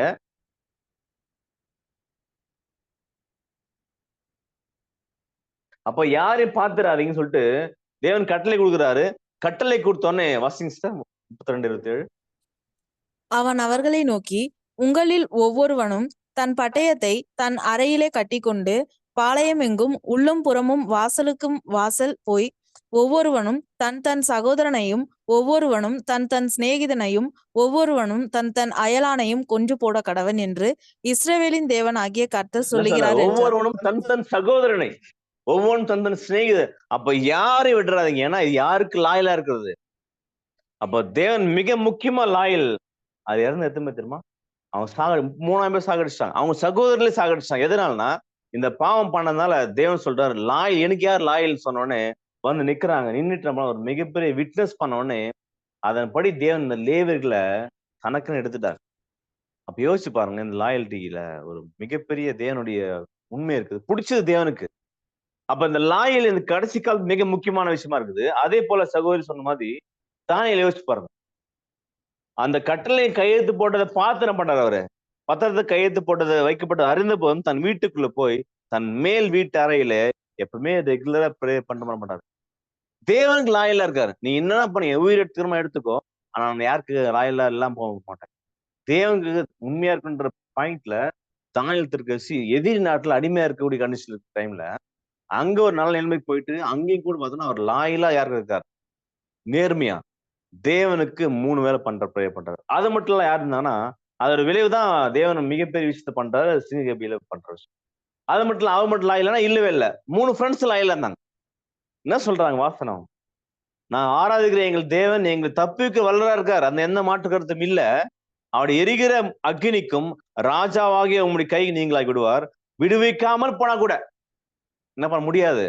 தேவனுடைய வார்த்தை சொல்லப்பட்டிருக்கு. தேவன் பிடிக்காத விஷயம் எதுனா விக்கிறது வணங்குறது.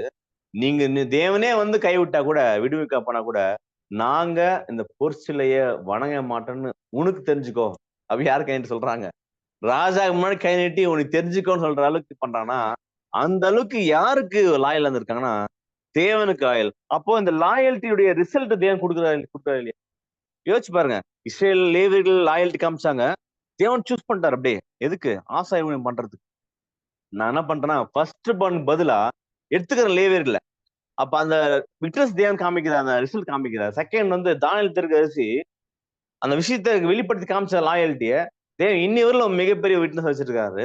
அது மட்டும் இல்லாம இந்த 3 பேரும் என்ன பண்ணாங்க முடிச்சுட்டு எந்த சேதம் இல்லாம ஒரு தீயின் வாசம் இல்லாம முடி கருகாம ட்ரெஸ் வேகாம என்ன பண்ண உள்ள வெளியே வராங்கன்னா அப்ப யோசிச்சு பாருங்க அந்த லாயல்ட்டி. அப்ப சாதாரண லாயல்ட்டி கிடையாது. துச்சமா இப்ப யோசிச்சு பாருங்க. இந்த மாதிரி பண்ண சொன்ன பண்ணுவோமா? நெருப்பு வச்சுட்டு நீங்க இந்த வேலையில வந்து சண்டைய வந்து நான் வைக்க போறேன். இல்ல வந்து ஏதோ ஒரு செயல் பூஜை பண்ண போறேன். பூஜை பண்ணலைன்னா என்ன பண்ண போறேன்? அப்படியே அக்னியில போட போறோம்னு அக்னி காமிச்சா நம்ம என்ன பண்ணுவோம்? இது உண்மை சொல்லுங்க. என்ன பண்ணுவோம்? இது மாதிரி பண்ணுவோமா? தூக்கி போட பாத்துக்கலாம். கொஞ்சம் பாரு. ஒரு கேள்வி போட்டா கொஞ்சம் கஷ்டமா தான் இருக்கு. நிஜமா பதில் மனசாட்சி படி பார்த்தோம். ஆனா பாரு எப்படி பண்ணாங்க. நிஜமாலே உண்மை அது. இது பொய்யா இல்ல கதையா அது இல்ல. உண்மையிலேயே உள்ள போயிட்டு வந்தாங்க. அந்த அனுபவம் வேற மாதிரி இருக்கும். கிங்டம்ல ஜனம் கேட்டு கத்துக்குவாங்க. அதை எப்படிதான் நீங்க பண்ணீங்க உள்ள போயிட்டு எப்படி இருந்துச்சுன்னு கேட்பான். அப்ப அந்த மாதிரி ஒரு மிகப்பெரிய விட்னஸ் காமிச்சாங்க. அதே புதிய ஏற்பாடு கூட அப்போஸ்தலர் பேதுருவையும் ஜெயில போட்டுருவாங்க. அப்போஸ்தலர் ஜெயில போட்டுருவாங்க. ஜெயில போட்ட பிறகு விசாரணை பண்ணுவாங்க. இதெல்லாம் பண்ணக்கூடாது அப்படின்னு மிரட்டுவாங்க. பரிசேயர் வேத பாரலாம். அப்ப அவங்க சொல்ற வார்த்தையை வாசிங்க சார். அதற்கு பேதுருவும் மற்ற அப்போஸ்தலரும், மனுஷருக்கு கீழ்ப்படிந்திருக்கிறதை பார்க்கிலும் தேவனுக்கு கீழ்ப்படிந்திருக்கிறதே அவசியமா இருக்கிறது. சொல்றாரு. இப்படி சொன்னாங்க. அப்ப எதை முன்னுரிமை வைக்கிறாங்கன்னா, தேவன் தான் எங்க முன்னுரிமை. அவர் தான் நேர்மையா இருக்க வேண்டிய கண்டிஷன். அப்ப வந்து மனுஷனுக்கு கீழ்ப்படியதை பார்க்கலும் தேவனுக்கு கீழ்ப்படியதே அவசியம், நெசசிட்டி. அப்ப இந்த டைம்ல என்ன விட்னஸ் நம்ம பண்ண வேண்டியதுன்னா, நம் கட்டாயம் கற்றுக்கொள்ள வேண்டிய, கட்டாயம் காட்ட வேண்டிய கேரக்டர் இந்த கடைசி காலத்துல லாயல்டி, நேர்மை. யோசிச்சு பாருங்க, கொஞ்சம் திங்க் பண்ணி பாருங்க. இந்த உலகம் போயிட்டு இருக்க ஒரு விஷயத்த, ஒரு ஃபேமிலிக்குள்ள இருக்கக்கூடிய ஹஸ்பண்ட் ஒய்ஃப்ல நேர்மை எப்படி இருக்குது? ஒரு புருஷனுக்கு மனைவி நேர்மையா இருக்கிறத பாக்குறோமா நம்ம? வாட்ஸ்அப் எல்லாம் பாத்தீங்கன்னா, நியூஸ் எல்லாம் பாத்தீங்கன்னா மோசமா தான் இருக்குது. புருஷன் தூங்கும்போது கழுத்து தூக்கி போடுறாங்க ஒய்ஃப். அப்புறம் ஒய்ஃப் இல்லாதம்போது புருஷன் வந்து தவறான வழி. அப்போ சாதாரண நல்லா வந்து நல்லா மனசு விரும்பின கல்யாணமே பண்ணுதுன்னா, மோசமான கண்டிஷன்ல ரொம்ப ஒஸ்ட்டா போகுது. இதுக்கு காரணம் என்னன்னா, தூதருடைய விருந்து பத்திரத்துடைய அட்டூழியம் தான். பட் இருந்தாலும் அந்த அந்த ஒஸ்ட் ஒரு கலாச்சாரம் போயிடுச்சு. ஒருத்தர் நேர்மை இல்லாம போயிடுச்சு. அது மட்டும் இல்லாம வேலைய எடுத்துக்கங்க. ஒரு வேலைல ஒர்க் பண்ணுவாங்க. பிடிக்கலாம் வேற வேலை மாத்துவாங்க. அங்கிருந்து வேற ஏமாத்து வேலை பண்ணுவாங்க. அங்கிருந்து ஒரு விஷயத்த கத்துட்டு போய் வேற அப்போ நேர்மைன்றது இந்த கடைசி காலத்துல இருக்குதான்னு பார்த்தோம்னா, இல்ல. அப்ப நேர்மை இல்லாத சூழல்ல, சாதகமே அற்ற சூழல்ல தேவன் என்ன எதிர்பார்க்கிறாரு? நேர்மை இருக்கு. உண்மையிலேயே தேவன் வந்து அந்த நேர்மை கூட யோசிச்சு நேர்மைன்ற கேரக்டர 100% காமிக்க தேவன் எதிர்பார்ப்பாரா? உங்களால எவ்வளவு முடியுமோ நேர்மையா, எவ்வளவு செக்ஸியும் போய் பண்ண முடியுமோ, என்ன பண்ணுங்க? பண்ணுங்கன்னு சொல்றாரு. அப்ப இந்த நேர்மைய காட்ட வேண்டியது மிக, மிக முக்கியமானது. அப்ப என்னன்னா நேர்மை நம்ம வெளிப்படுத்தக்கூடிய சூழல்னா, அப்படியே குடுத்துருவாரு. சோசியல் மீடியால, அப்ரூவல்ல, அதாவது ஒவ்வொரு கேரக்டருக்கு குடுத்திருக்காரு. என்ன கேரக்டர் இது எல்லாமே? நம்மகிட்ட இருக்க கேரக்டர் தான்.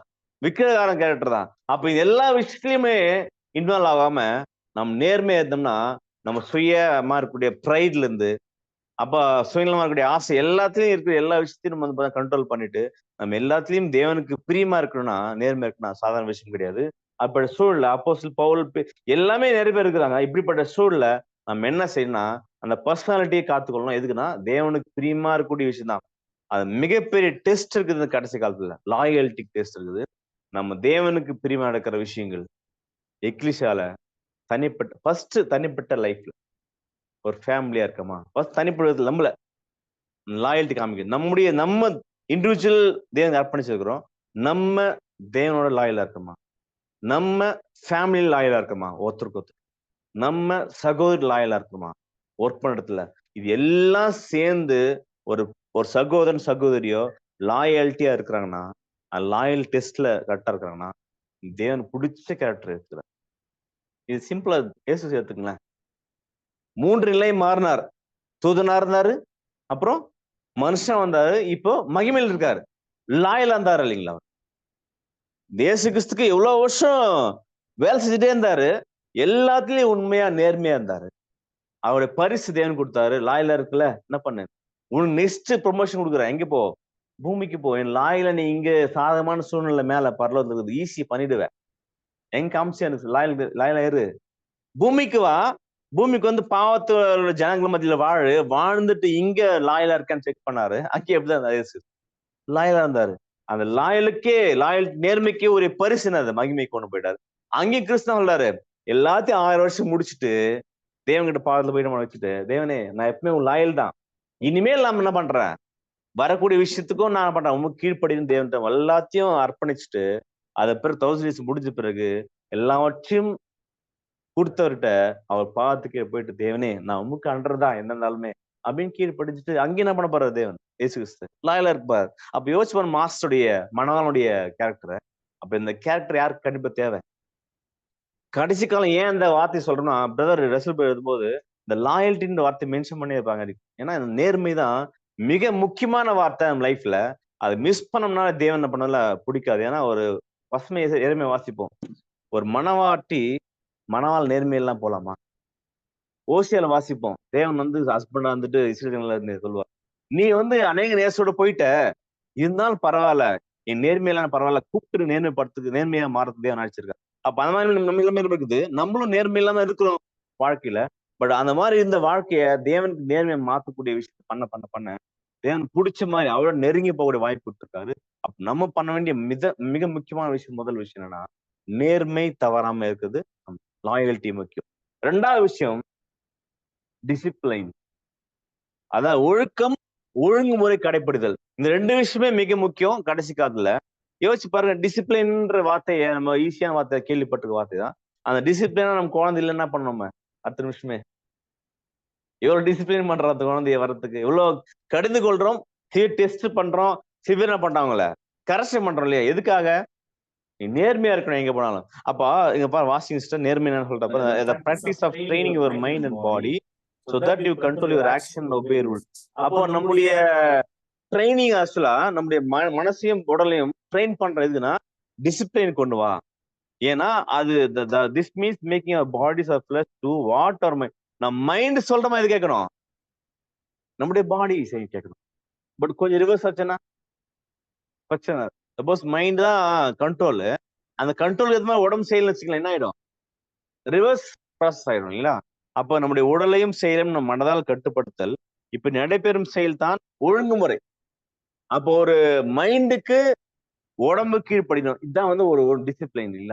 அப்ப இந்த டிசிப்ளின் மாறும்போது தான், ரெஸ்ட்ரிக்ஷன் மாறும்போது தான் என்ன பண்ணும்? பிரச்சனை வருது. அப்ப தேவன் நம்மகிட்ட அடுத்த விஷயம் எதிர்பார்க்கறதுன்னா டிசிப்ளினா இருக்கணும். ஏன் தேவன் டிசிப்ளின் எதிர்பார்க்கறோம்னா, நமக்கு தேவன் ஒரு விஷயத்தை கொடுத்திருக்காரு. எதுக்கு? சுயாதீனம் கொடுத்திருக்காரு இல்லையா? அப்ப சுயாதீனமா இருக்கிறதுனால தான் என்ன பண்ண டிசிப்ளின் இருக்கக்கூடிய சூழல் வருமா? இப்ப யோசிச்சு பாருங்க. இப்ப வந்து சாத்தான் எடுத்துக்கலாமே. சாத்தான் என்ன இருந்துச்சு? ஃப்ரீ வில் இருந்துச்சு. சுயாதீனம் செய்யற வேலை இருந்துச்சு இல்லையா? அப்ப சுயாதீனம் செய்யற வேலை, சுயாதீனமா கீழ்ப்படி டிசிப்ளினா தேவன் ஒழுங்கு கீழ்பட்டு இருக்கணும். அவர் என்ன பண்ணல? சப்போஸ் சுயாதீனம் இல்லைன்னா என்னதான் பண்ணி ஆகணும்? ஒரு அடிமை மாதிரி, ரோபோ மாதிரி அது கீழ்படிச்சான். அப்ப தேவன் பண்றல. இப்ப ஃப்ரீ வில் கொடுத்துட்டு நீயாவே என்ன பண்ணு? அந்த டிசிப்ளின் வரணும். டிசிப்ளின்னா அந்த ஒரு கட்டுக்குள்ள, ரெஸ்ட்ரிக்ஷனுக்குள்ள வரணும்னு எதிர்பார்க்கறாரு. அப்ப நமக்கும் அந்த common meaning of liberty is freedom. அப்ப தேவன் ஃப்ரீயா கொடுத்துட்டாரு லிபர்ட்டியை. நீங்களாவே யோசிச்சு சொல்லிட்டாரு. அப்ப லிபர்ட்டி கொடுத்துட்டு என்ன பண்றாருன்னா, அவருக்கு அந்த கட்டுக்குள்ள வரணும் எதிர்பார்க்கறாரு. அப்ப அந்த ஃப்ரீ வில் யாருக்கும் இருக்கு?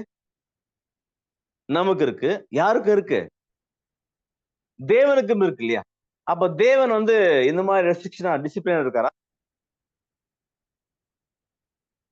அந்த கண்ட்ரோலுக்குள்ள இருக்கான்னு கேக்குறேன். இருக்காரு. ஏன்னா சில பிரதர் கொடுத்திருக்காரு பாயிண்ட்.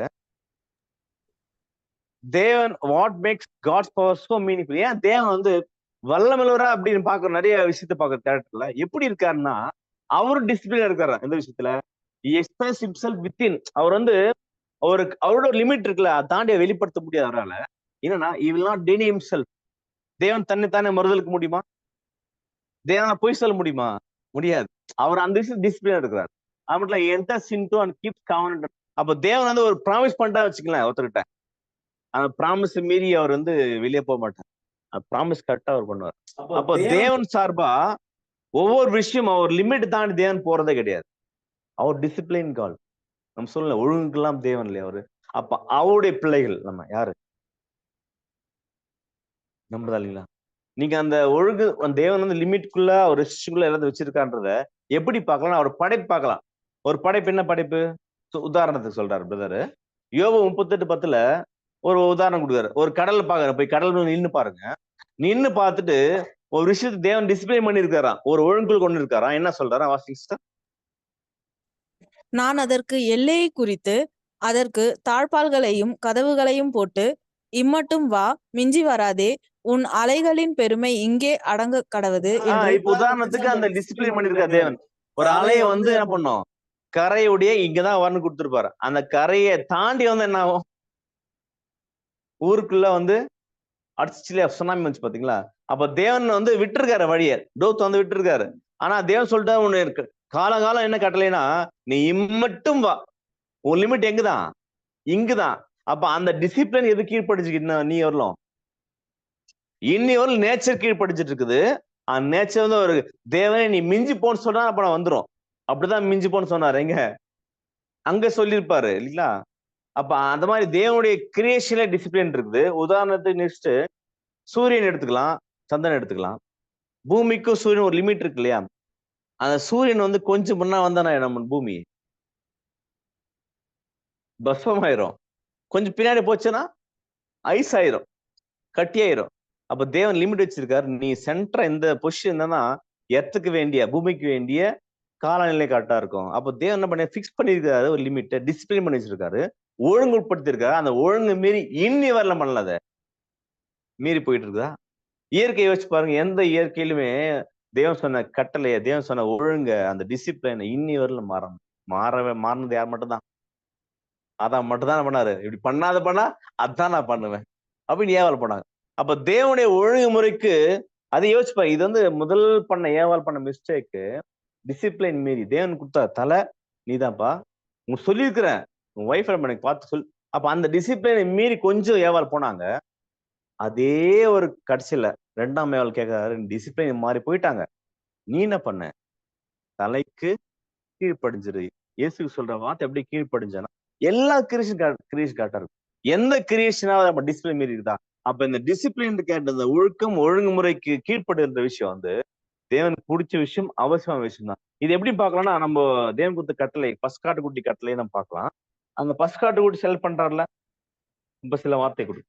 சுயத்தெழுத்தல் அதன் அம்சத்தில் ஒழுக்கம் இந்த யுகத்தின் முடிவில் நம்ம ஆவிக்குரிய ஜீவனுக்கு முக்கியமானது. நம்முடைய லைஃப்ல, ஸ்பிரிச்சுவல் லைஃப்க்கு மிக மிக சர்வையா இந்த வாழ்க்கையில நம்ம வாழணும்னாலும் கண்டிப்பா எதுவும் தேவை அப்படின்னு சொல்றான்னா, டிசிப்ளின் தேவை. ஏன்னா அந்த பஸ்காட்டு குட்டி நேரில் யோசிச்சு பார்த்தோம்னா, பஸ்காட்டு குட்டி செலக்ட் பண்ணணும். எத்தனை வயசு தான் இருக்கணும்? 1 வயதா இருக்கணும். அப்புறம் அந்த 1 வயது தாண்டிதான் தேவசன் கட்டளை அந்த ஒழுக்கத்தை பாருங்க. அப்ப அதே போல அடிக்க வேண்டியது என்ன பண்ணணும்? நீங்க சாயங்காலம் அடிக்கணும். அப்ப 14ஆம் தேதி செலக்ட் பண்ணணும், 10ஆம் செலக்ட் பண்ணணும், 14ல அடிக்கணும், ஈவினிங் அடிக்கணும். அப்போ தேவ சொன்ன கட்டளை பாருங்க, இப்பதான் அடிக்கணும், அப்பதான் அடிச்சிடணும்.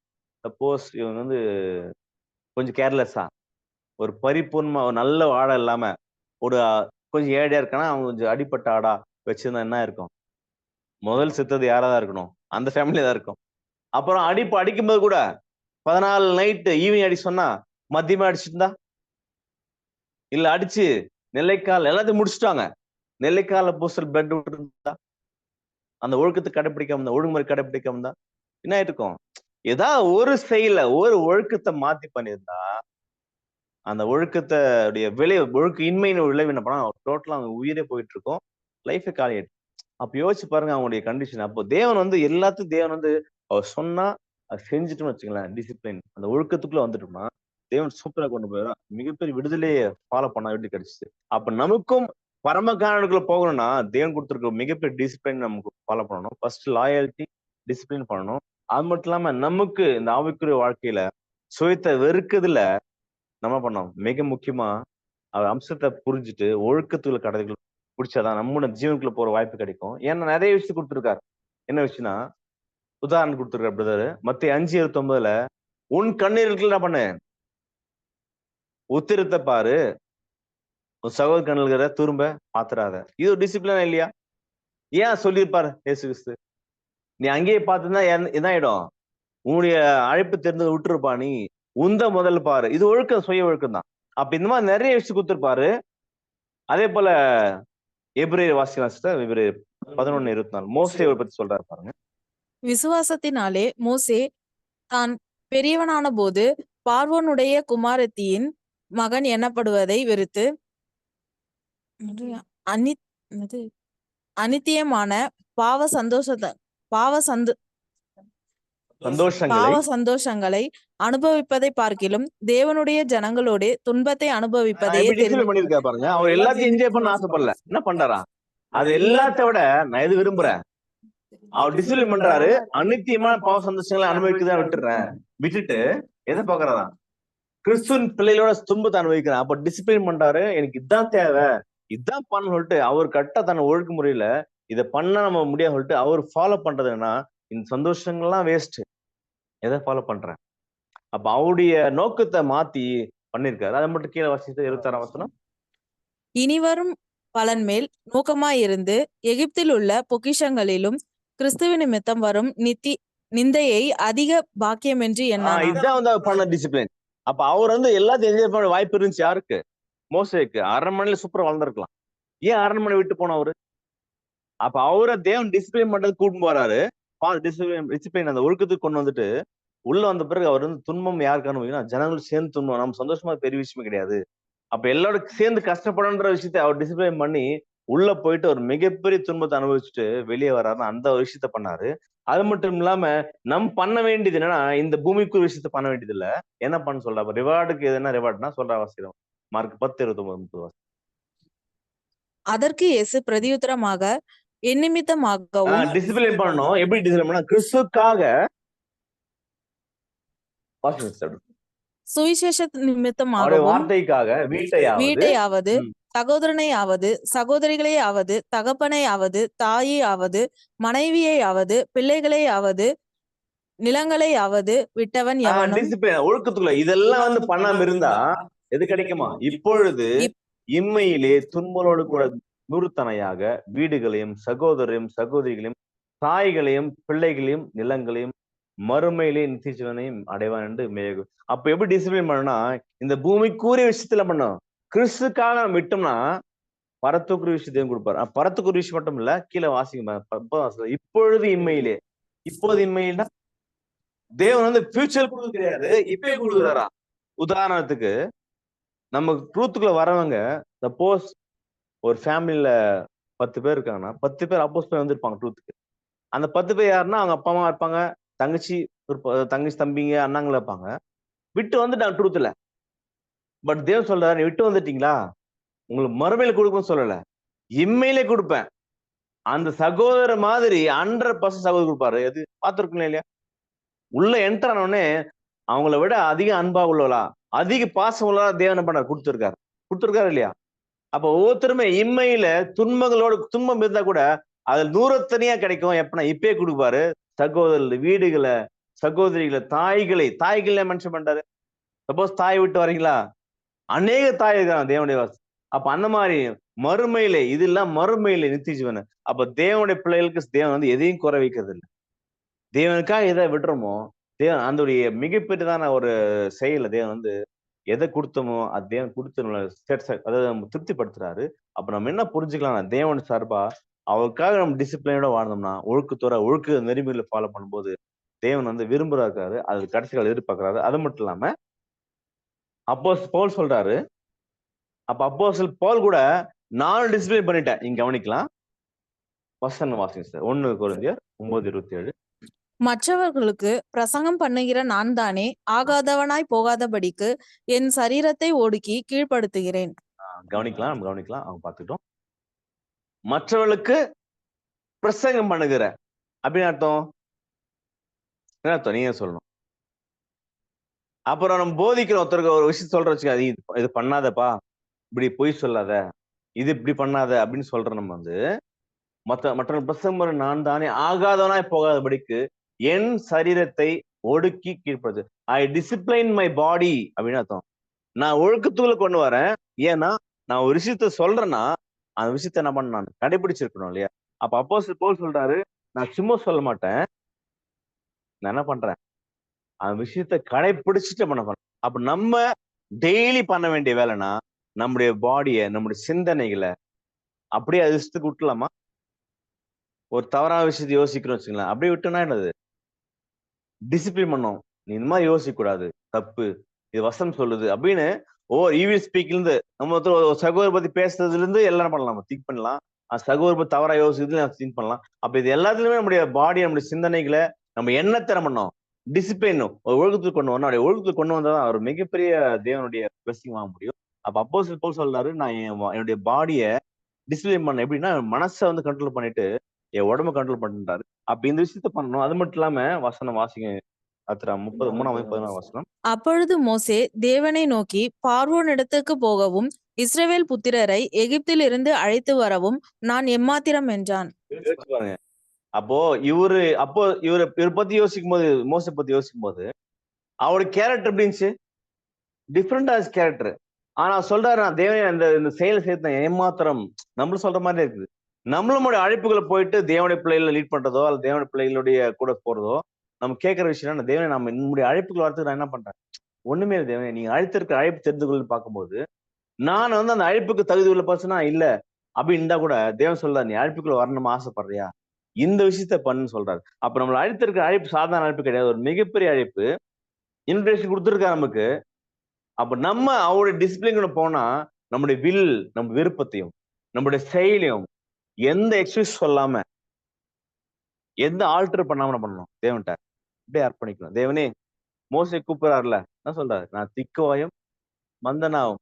தேவன் நான் எதிர்பார்த்தாரா? இல்ல, நீ வா, நான் பாத்துக்கிறேன். நான் தான் வந்து வாயை உண்டாக்கணும், நான் தான் பண்ணேன், எல்லாத்தையும் உண்டாக்கணும் தான். அப்ப நான் செய்யறேன். அப்போ தேவனுடைய கருத்துக்குள்ள வரணும். நம்ம சொல்றது, நீ வந்து டிசிப்ளின் ஆக்கிக்கோ. உன் செயல, உன் கிரிய, உன்னுடைய ஆக்ஷன்ஸ், உன்னுடைய எல்லா விஷயத்தையும் டிசிப்ளின் பண்ணிட்டுனா கண்டிப்பா வந்து பாத்தீங்கன்னா அந்த விஷயத்த மாத்த வல்லதா இருக்கணும். அப்ப தேவன் விரும்புற விஷயம் என்னன்னா, நம்ம அப்படியே தேவன் என்ன பண்ணோம், முழு அர்ப்பணிப்பை செலுத்தணும்னா தேவன் நம்மளை பயன்படுத்த வல்லதாக. மோசே பயன்படுத்தினா அர்ப்பணிச்சாரு. அர்ப்பணிச்சதுக்கு விளைவா ஒரு மிகப்பெரிய லீடரா பண்ணான். அப்ப நம்மளும் நம்முடைய அர்ப்பணிப்பு எப்படி, அப்ப இந்த அர்ப்பணிப்புல ஏதாவது வச்சுக்கலாம் நம்ம. தேவனுக்கு அர்ப்பணிச்சிட்டோம். எதை அர்ப்பணிச்சிட்டோம்? உதாரணத்துக்கு நம்மள அர்ப்பணிச்சிட்டோம் இல்லையா? நம்மளன்றதுல எதால உள்ள அடங்கும்? நம்முடைய நேரம், நம்முடைய பணம், நம்முடைய செல்வம், நம்முடைய செல்வாக்கு, நம்முடைய தாளந்துகள், இதெல்லாம் என்ன பண்ணுச்சு? அர்ப்பணிக்கப்பட்டாச்சு. அப்படின்னு அர்த்தம். நம்ம பழைய பால் பார்த்தோம் இல்லையா? ஒரு ஆடை பலி கொண்டு வராங்கன்னா, அந்த ஆடையோ இல்ல மாடையோ இல்ல ஏதோ ஒரு மிருகத்தை கொண்டு வந்தா மிருகத்தை போய் பலி செலுத்துவாங்க. அதான் அர்ப்பணிப்பு. பலி செலுத்தும்போது எங்க செலுத்துவாங்க? பலிப்பீடத்து மேல. பலிப்பீடம் மேல வச்சுட்டு போயிருவாங்களா? என்ன பண்ணுவாங்க அத? வெட்டிடுவாங்க. எல்லாத்தையும் பண்ணிட்டு அங்கம் சர்வங்கத்தையும் வெட்டிட்டு என்ன பண்ணுவாங்க? வச்சுட்டு என்ன பண்ணுவாங்க கடைசியா? தகனிப்பாங்க. தகனிச்சா என்ன ஆயிடும் அது கடைசியா? சாம்பல் ஆயிடும். சாம்பல எடுத்துட்டு யூஸ் பண்ண முடியுமா நம்மளால? அப்போ நம்மளும் என்ன பண்ணோம்? தேவன் அர்ப்பணிச்சார் நம்ம நேரத்த. நான் போய் தேவனே, அந்த நேரத்துல நம்ம குடுத்திருக்க நேரம். உதாரணத்துக்கு ஒரு நமக்கு 24 ஹவர்ஸ் குடுத்திருக்கார். 24 ஹவர்ஸ்னா ஒரு நாள். ஒரு நாள்ல நமக்கு எத்தன டைம், எவ்வளவு நேரம் தூங்குறோம்?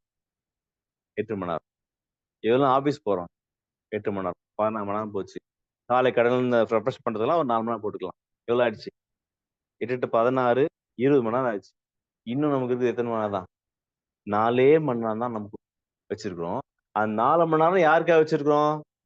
நமக்கு வச்சிருக்கிறோம் 4 மணி நேரம். ஃபுல்லா இருக்குது. அந்த 4 மணி நேரத்துல எவ்வளவு மணி நேரம் தேவன் செலவு பண்ணணும்? ஒரு கேள்வி போட்டா தான் பண்ணணும். 1 மணி நேரம். அப்போ 1 மணி நேரம் ஒரு நாள் ஒரே நாளுக்கு எத்தன செலவு பண்ண தேவனுக்காக? ஒரே மணி நேரம். அதான் நம்ம அர்ப்பணிச்ச தேவன்கிட்ட, தேவனே நான் 1 மணி நேரம் உனக்காக நான் பண்றேன். செலவு பண்றேன். 24 ஹவர்ஸ் குடுத்துருக்கோம் இல்லையா? அப்ப என்ன புரிஞ்சுக்கலாம்னா, தேவனுக்கு நம்ம செலுத்தக்கூடிய பலிய பாருங்க. ஆனா நம்முடைய கிடைக்கக்கூடிய ரிவார்ட பாருங்க. நம்ம ஏதோ சின்னதா பலி செலுத்துறோம். 1 மணி நேரம் உதாரணத்துக்கு 1 மணி நேரம் செலுத்துறோம்னா, அந்த 1 மணி நேரத்துல உதாரணத்துக்கு 1 மணி நேரம் தேவனுக்காக ஸ்பெண்ட் பண்றோம். இங்கே, நீங்க எக்லிஷால. நீ உட்கார்ந்து, சரி நான் வரும்போது டோர் லாக் பண்ணா இல்லையா? இல்ல வந்து ஃப்ரிட்ஜ் லைட் ஸ்விட்ச் ஆஃப் பண்ணா இல்லையா தெரியல.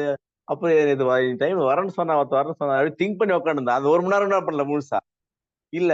இப்போ பிரதர் வேற சப்ஜெக்ட் ரொம்ப நேரம் எடுத்துட்டு இருக்காரு. 12 ஆயிடுச்சு. 1 மணிக்கு போய் வீட்டுக்கு முடிச்சுட்டா தெரியலையே. அப்படி திங்க் பண்ணியிருந்தாலும் என்ன பண்ணாது?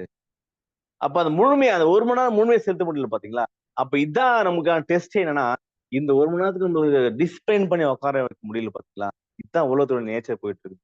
அப்போ நிலையான ஒரு விஷயத்த பண்றதுனால முடியாத காரணம் என்ன? நம்ம வந்து கொடுத்திருக்கிற ஒரு மிகப்பெரிய அழைப்பையும் தெரிந்து கொள்ளும் உறுதியா நம்ம யோசிக்காத காரணம், நம்ம முழுமையா அர்ப்பணிப்புன்றது நம்ம எல்லாத்தையும் நேரம், பணம் தான். அதே போல பணம் எடுத்துக்கலாம்.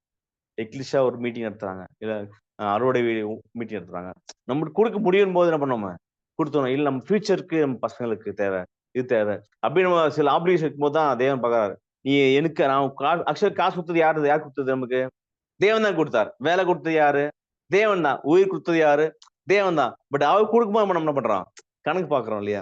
அப்ப நம்ம நேரம், பணம், தாளந்து குடுத்திருக்காரு. குடுத்திருக்காரா இல்லையா? எல்லாருக்கும் ஒரே தாளந்து இருக்குதா? இல்ல. ஒவ்வொருத்தருக்கும் ஒரு தாளந்து இருக்குது. அப்ப அந்த தாளந்த கூட எப்படி குடுக்கணும் நம்ம? முழுசா குடுக்கணும். யார் கூடாது.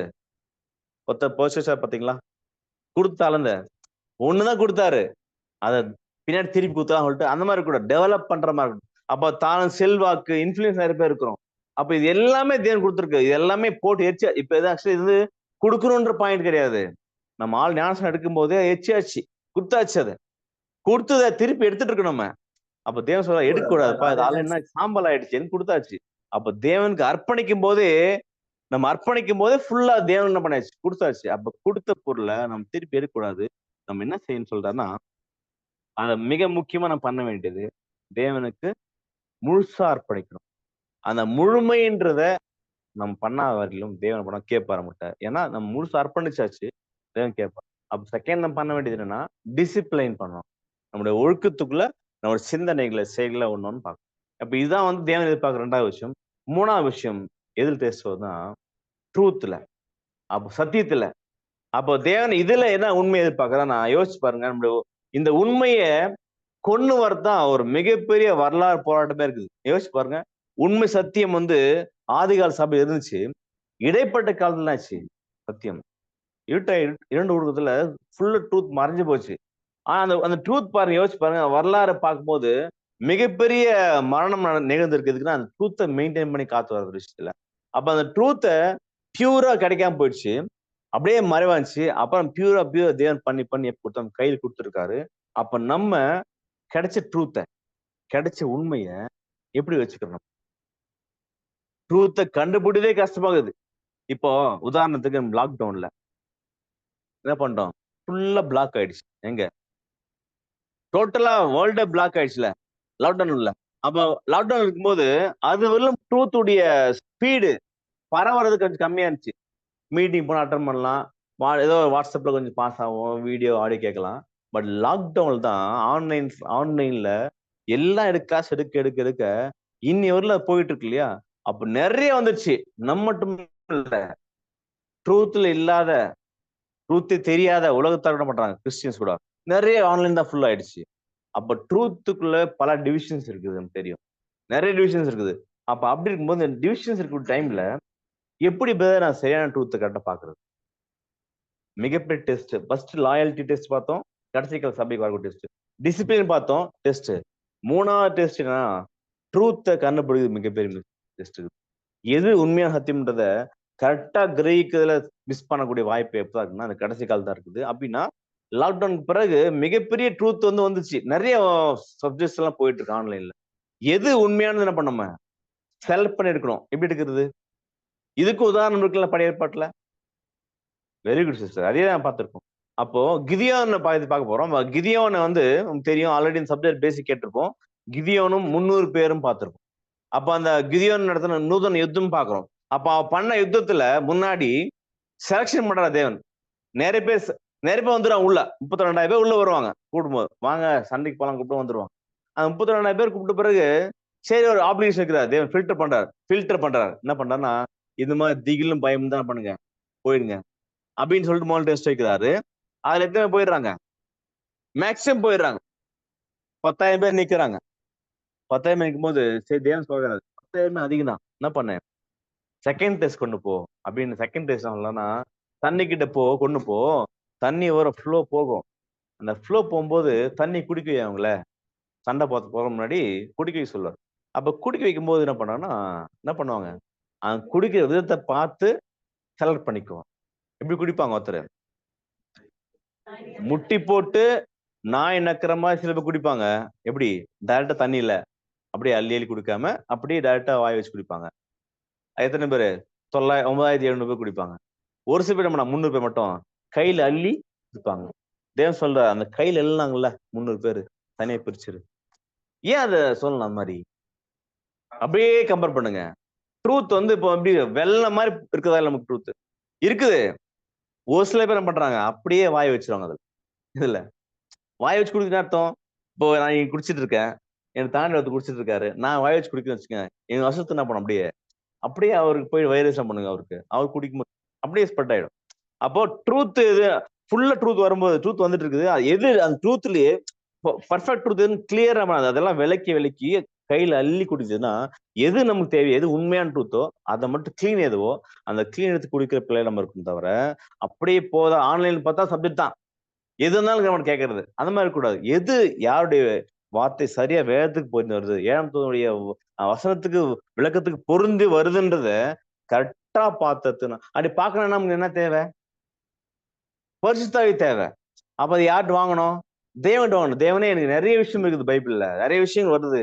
எது தேவன் நான் புரிஞ்சுக்கணும், அந்த வித்தியாசத்தை புரிஞ்சுக்கூடிய ஆவி கொடுன்னு கேட்டு தேவன்கிட்ட கேட்டு சரியா விஷயத்தை பார்க்கணும். அது மட்டும் இல்லாம இது மட்டும் பண்றத வேலைன்னா அது மட்டும் கிடையாது. அடுத்து அவன் பண்ண வேண்டியது அது எக்காலம் ஊதி பானையை உடைக்கணும். அவன் தண்ணி குடி மட்டும் பெரிய விஷயம் கிடையாது. கூடவே அவன் எக்காலம் ஊதும் பானையை உடைக்கணும். எக்காலம் எது குடிக்கும்? எக்காலம் எதை குடிக்கும்? தண்ணி குடிச்சாச்சு, நல்லா குடிச்சிட்டாங்க. குடிச்சிட்டு பானையை உடைக்கணும். பானை எதை குடிக்குது? நம்ம சரீரத்தை. அந்த பானைனா நம்முடைய சரீரத்தை, மாம்ச சரீரத்தை உடைக்கணும். அப்ப உடைச்சாதான் உள்ளுக்கு வெளிச்சம் பண்ணும் வெளியா பிரகாசமா. அப்ப லைஃப் வெளியே தெரியணும்னாலே அதான் ஆவி, அதான் ஆவியுடைய அந்த வெளிச்சம் தான் உள்ள இருக்குது. நியூ கிரியேஷன் உள்ள இருக்குது. நம்ம கேரக்டர் வெளியே தெரினாலே பழைய கேரக்டர் உடைக்கணும் இல்லைங்களா?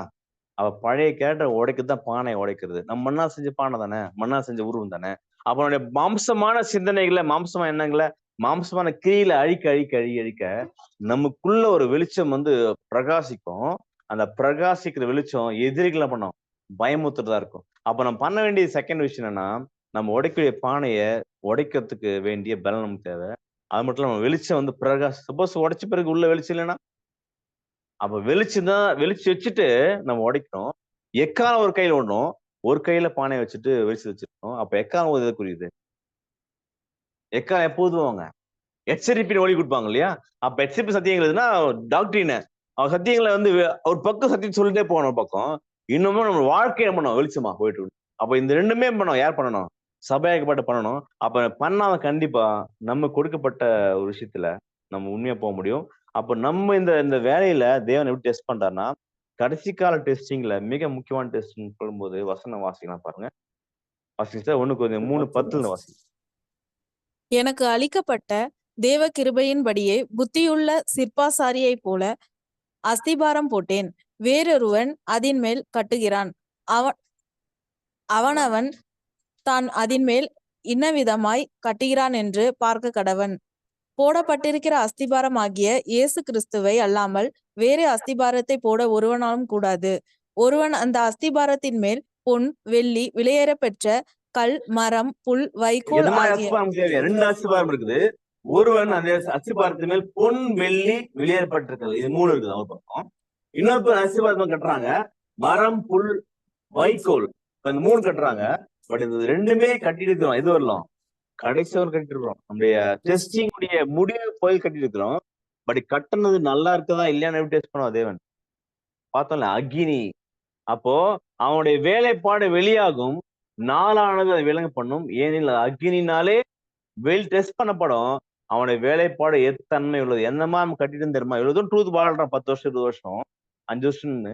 அது வாழும்போது எப்பதான் புரியும்னா, அவன் டெஸ்டிங் கொடுக்கும்போது தான், ட்ரையல் கொடுக்கும்போது தான் என்ன மாதிரி கட்டியிருக்க. சப்போஸ் இந்த கட்டத்துல பொன், வெள்ளி விளையப்பட்டுக்கள் என்ன ஆகும்? அழிஞ்சிருமா? ஸ்ட்ராங்கா இருக்கும், பியூர் ஆகணும் வெளியே. ஆனா வைக்கோல், புல், மரம், அப்ப நம்ம என்ன உறுதி இருக்குன்னு தேவன் டெஸ்ட் பண்ணுவாரு. அப்ப சபையாக்கு போட்டு கடைசி கால டெஸ்டிங் வரும்போது, இந்த டெஸ்டிங்ல, இந்த சோதனையில, இந்த உபத்திரவங்கள்ல அவன் டெஸ்ட் பண்ணும்போது நம்ம எப்படி நிக்கிறோம்னா, அவன் கட்டினது நிலைத்தால் என்ன கிடைக்கும்? அவன் கூலியை பெறுவான். அவன் கட்டினது வெந்து போனால் நஷ்டம் அடைவான். அப்ப நம்ம நஷ்டம் அடைகிறோமா, லாபம் அடைகிறோமா? ஏத்த முடியும். அப்ப இயேசு வந்து டெஸ்ட் பண்ணிட்டு இருக்க பார்த்தோம் இல்லையா? சோதிக்கிறா பார்த்தோம் இல்லையா? அப்படி சோதிக்கும் போது வந்து பக்கத்துல சோதிக்கிறாரு. பக்கத்துல உட்கார்ந்து டெஸ்ட் பண்றாரு. உட்கார்ந்து டெஸ்ட் பண்றாரு. அப்ப உன்னிப்பா கவனிச்சு டெஸ்ட் பண்றாரு. அவர் டெஸ்ட் பண்ணும்போது நம்ம அந்த சோதனைக்குரிய சோதனையுடைய விளைவா என்னமா வரும்? நம்ம கட்டுனது நிலைச்சா நம்ம அது கூலியை பெறுவோம். சப்போஸ் கட்டுனது வெந்து போயிட்டா நம்ம என்ன ஆகும்? நஷ்டம். யாருதான்? அப்ப கட்டுறதுக்கு வேண்டிய எல்லா மூலப்பொருளும் தேவன் மறைச்சு செய்யறாருன்னா இல்ல, எல்லாம் பேசுறாரு. நம்ம எடுத்து கட்டணும் தான். நீங்க பொண்ணு வச்சிருக்கவா, வெள்ளி வச்சிருக்க, கல் வச்சிருக்காமன்னு அதை கட்டிக்கோன்னு சொல்லுவார். நம்ம இல்ல, எனக்கு வேணாம், நான் புல், மரம், மைக்கோல் போதுன்னா அது நம்முடைய சாய்ஸ் தான். அந்த சாய்ஸ் என்ன சூஸ் பண்றோமோ அதுக்குரிய ஒரு பலன் கிடைக்க போகுது, தேவன் கொடுக்க போறாரு. அப்ப சொல்லிட்டாரு வசனம், கடைசி சில வசனம் வாசி முடிக்கலாம். நீதிமொழி 6ஆம் அதிகாரம். என் மகனே, உன் தகப்பன் கற்பனையை யார் காத்துக்கொள். சொல்ற? என் மகன் யாரா இருக்கும்? நம்ம சொல்றாரு, என் மகனே உன் தகப்பன் கற்பனையை காத்துக்கொள், உன் தாயின் போதத்தை தள்ளாது. அப்ப தகப்பன் கற்பனை யாரு? தேவன் சொன்ன கற்பனைகள், இயேசு சொன்ன கற்பனைகள் எல்லாத்தையும் காத்துக்கொள், தள்ளாதே. அவைகள் எப்பொழுதும் உன் இதயத்தில். அப்ப இந்த கடைசி காலத்துல நம்ம இருதயம் தான் வஞ்சிக்கப்படுறது, டெஸ்ட் பண்ணக்கூடிய விஷயமா தான். அப்ப இருதயத்தை கணிந்து அவைகளை உன் கழுத்திலே கட்டிக்கொள். நீ நடக்கும் போது உனக்கு என்ன பண்ணும்? வழிகாட்டும். நீ படுக்கும் போது உன்னை காப்பாற்றும். நீ விழிக்கும் போது அது உன்னோடு சம்பாஷிக்கும். கட்டளையை விளக்கு, வேதமே வெளிச்சம், போத சிச்சை ஜீவி. அப்போ இது எல்லாமே ஏன் வந்து நீ படுக்கும் போதும், நீ நடக்கும் போதும், விழிக்கும் போதும் ஏன் வந்து கூட வச்சு சொல்றான்னா, நம்ம எங்க போனாலும் விழக்கூடிய சூழல்கள். கொஞ்சம் இங்க வரோம், இங்கிருந்து வெளிய போனாலும் அடுத்த நிமிஷம் என்ன பண்ணும்? விழுந்துரும். அப்ப தேவன் வந்து சுத்தூரம் கண்ணி வச்சிருக்கார் ஆத்தான் நமக்கு. அப்ப தேவன் சொல்றார், "நீ எல்லாத்தையும் பெர்ஃபெக்ட்டா கூட வச்சுட்டேன் வெளிச்சத்த. நீ இடற மாட்ட. எனக்கு கடைசி காலத்துல எது ரொம்ப கஷ்டம்னா, உறுதியா நிக்கிறது ரொம்ப கஷ்டம்." அவன் வந்து டெஸ்ட் பண்ணும்போது, உறுதி உள்ள ஒரு உலோகமா இருந்தோம்னா ஜெயிச்சுருவோம். உறுதியற்றவா இருந்தா நம்ம கண்டிப்பா என்ன பண்ணுவோம்? விழுந்து போயிடும். அப்ப தேவன் நம்மகிட்ட எதிர்பார்க்க அல்டிமேட்டா எதிர்பார்க்கிற விஷயம் 3 விஷயம் தான். எல்லா டெஸ்ட்லயுமே பார்த்தீங்கன்னா, லாயல்டி எது? நேர்மை, உண்மை தேவை. 2வது விஷயம் அது. டிசிப்ளின் ஒழுக்கம். நம்முடைய ஒழுக்க முறையை கடைபிடிக்கிற விஷயம் இருக்குது. 3வது விஷயம், நமக்கு சத்தியத்துல உண்மை சத்தியத்தினுடைய விஷயத்த சரியா புரிஞ்சுட்டோம்னா, இந்த 3 டெஸ்டிங்ல பாஸ் ஆயிட்டோம்னு வச்சுக்கோங்களேன். மிக முக்கியமா இது 3 டெஸ்ட் அப்படியே வந்து ஒருத்தர் அக்னில வைக்கும்போது பார்த்துட்டு ஓகே பெர்ஃபெக்ட்டா இருக்குது அந்த மெட்டல். இது யூஸ் பண்ணலாம். இது வந்து இங்க போய் வைக்கலாம் சொல்லிட்டு தேவன் வந்து அது என்ன கனமுள்ள பாத்திரமா தேவன் வச்சுருவாரு. அப்ப நம்ம போய் சேரணும்னா, அல்லது அவர் டெஸ்ட் பண்ணும்போது நிலைச்சு இருக்கணும்னா, நம்ம பண்ண வேண்டிய விஷயத்த பார்த்தாச்சு. நம்ம இனி வரக்கூடிய காலம் மிக மோசமா போயிட்டு இருக்குது. எண்ட்ல எண்ட்ல வந்துட்டோம் வந்து நம்ம பாருங்க. சொல்லலாம். எண்ட் நோக்கி போயிட்டு இருக்குது. எதுனா, சபையுடைய எண்ட் முடிஞ்சு போகுது கடைசில. சபையோட ஆரம்பம் கிடையாது. சபையுடைய முடிவு போய் வாழ்ந்து கொண்டிருக்கோம். அப்ப நம்ம பழைய மாரி நம்ம வாழ்க்கைய ரன் பண்ணோம்னா, கண்டிப்பா நம்ம புரிஞ்சுக்கலாம். நம்ம அந்த குவாலிஃபை பெர்சனா இருக்க முடியாது. அப்ப தேவன் நம்மள குவாலிஃபை பண்ணும்போது, அதற்கே உரிய ஒரு தகுதிய வளர்த்துக்கணும். தேவன் கண்டிப்பா பிளெஸ்ஸிங் குடுப்பார்ன்னு பார்க்கிறோம். தேவன் தாமே இந்த வார்த்தைகளை ஆசீர்வதிப்பாராக. ஆமென்.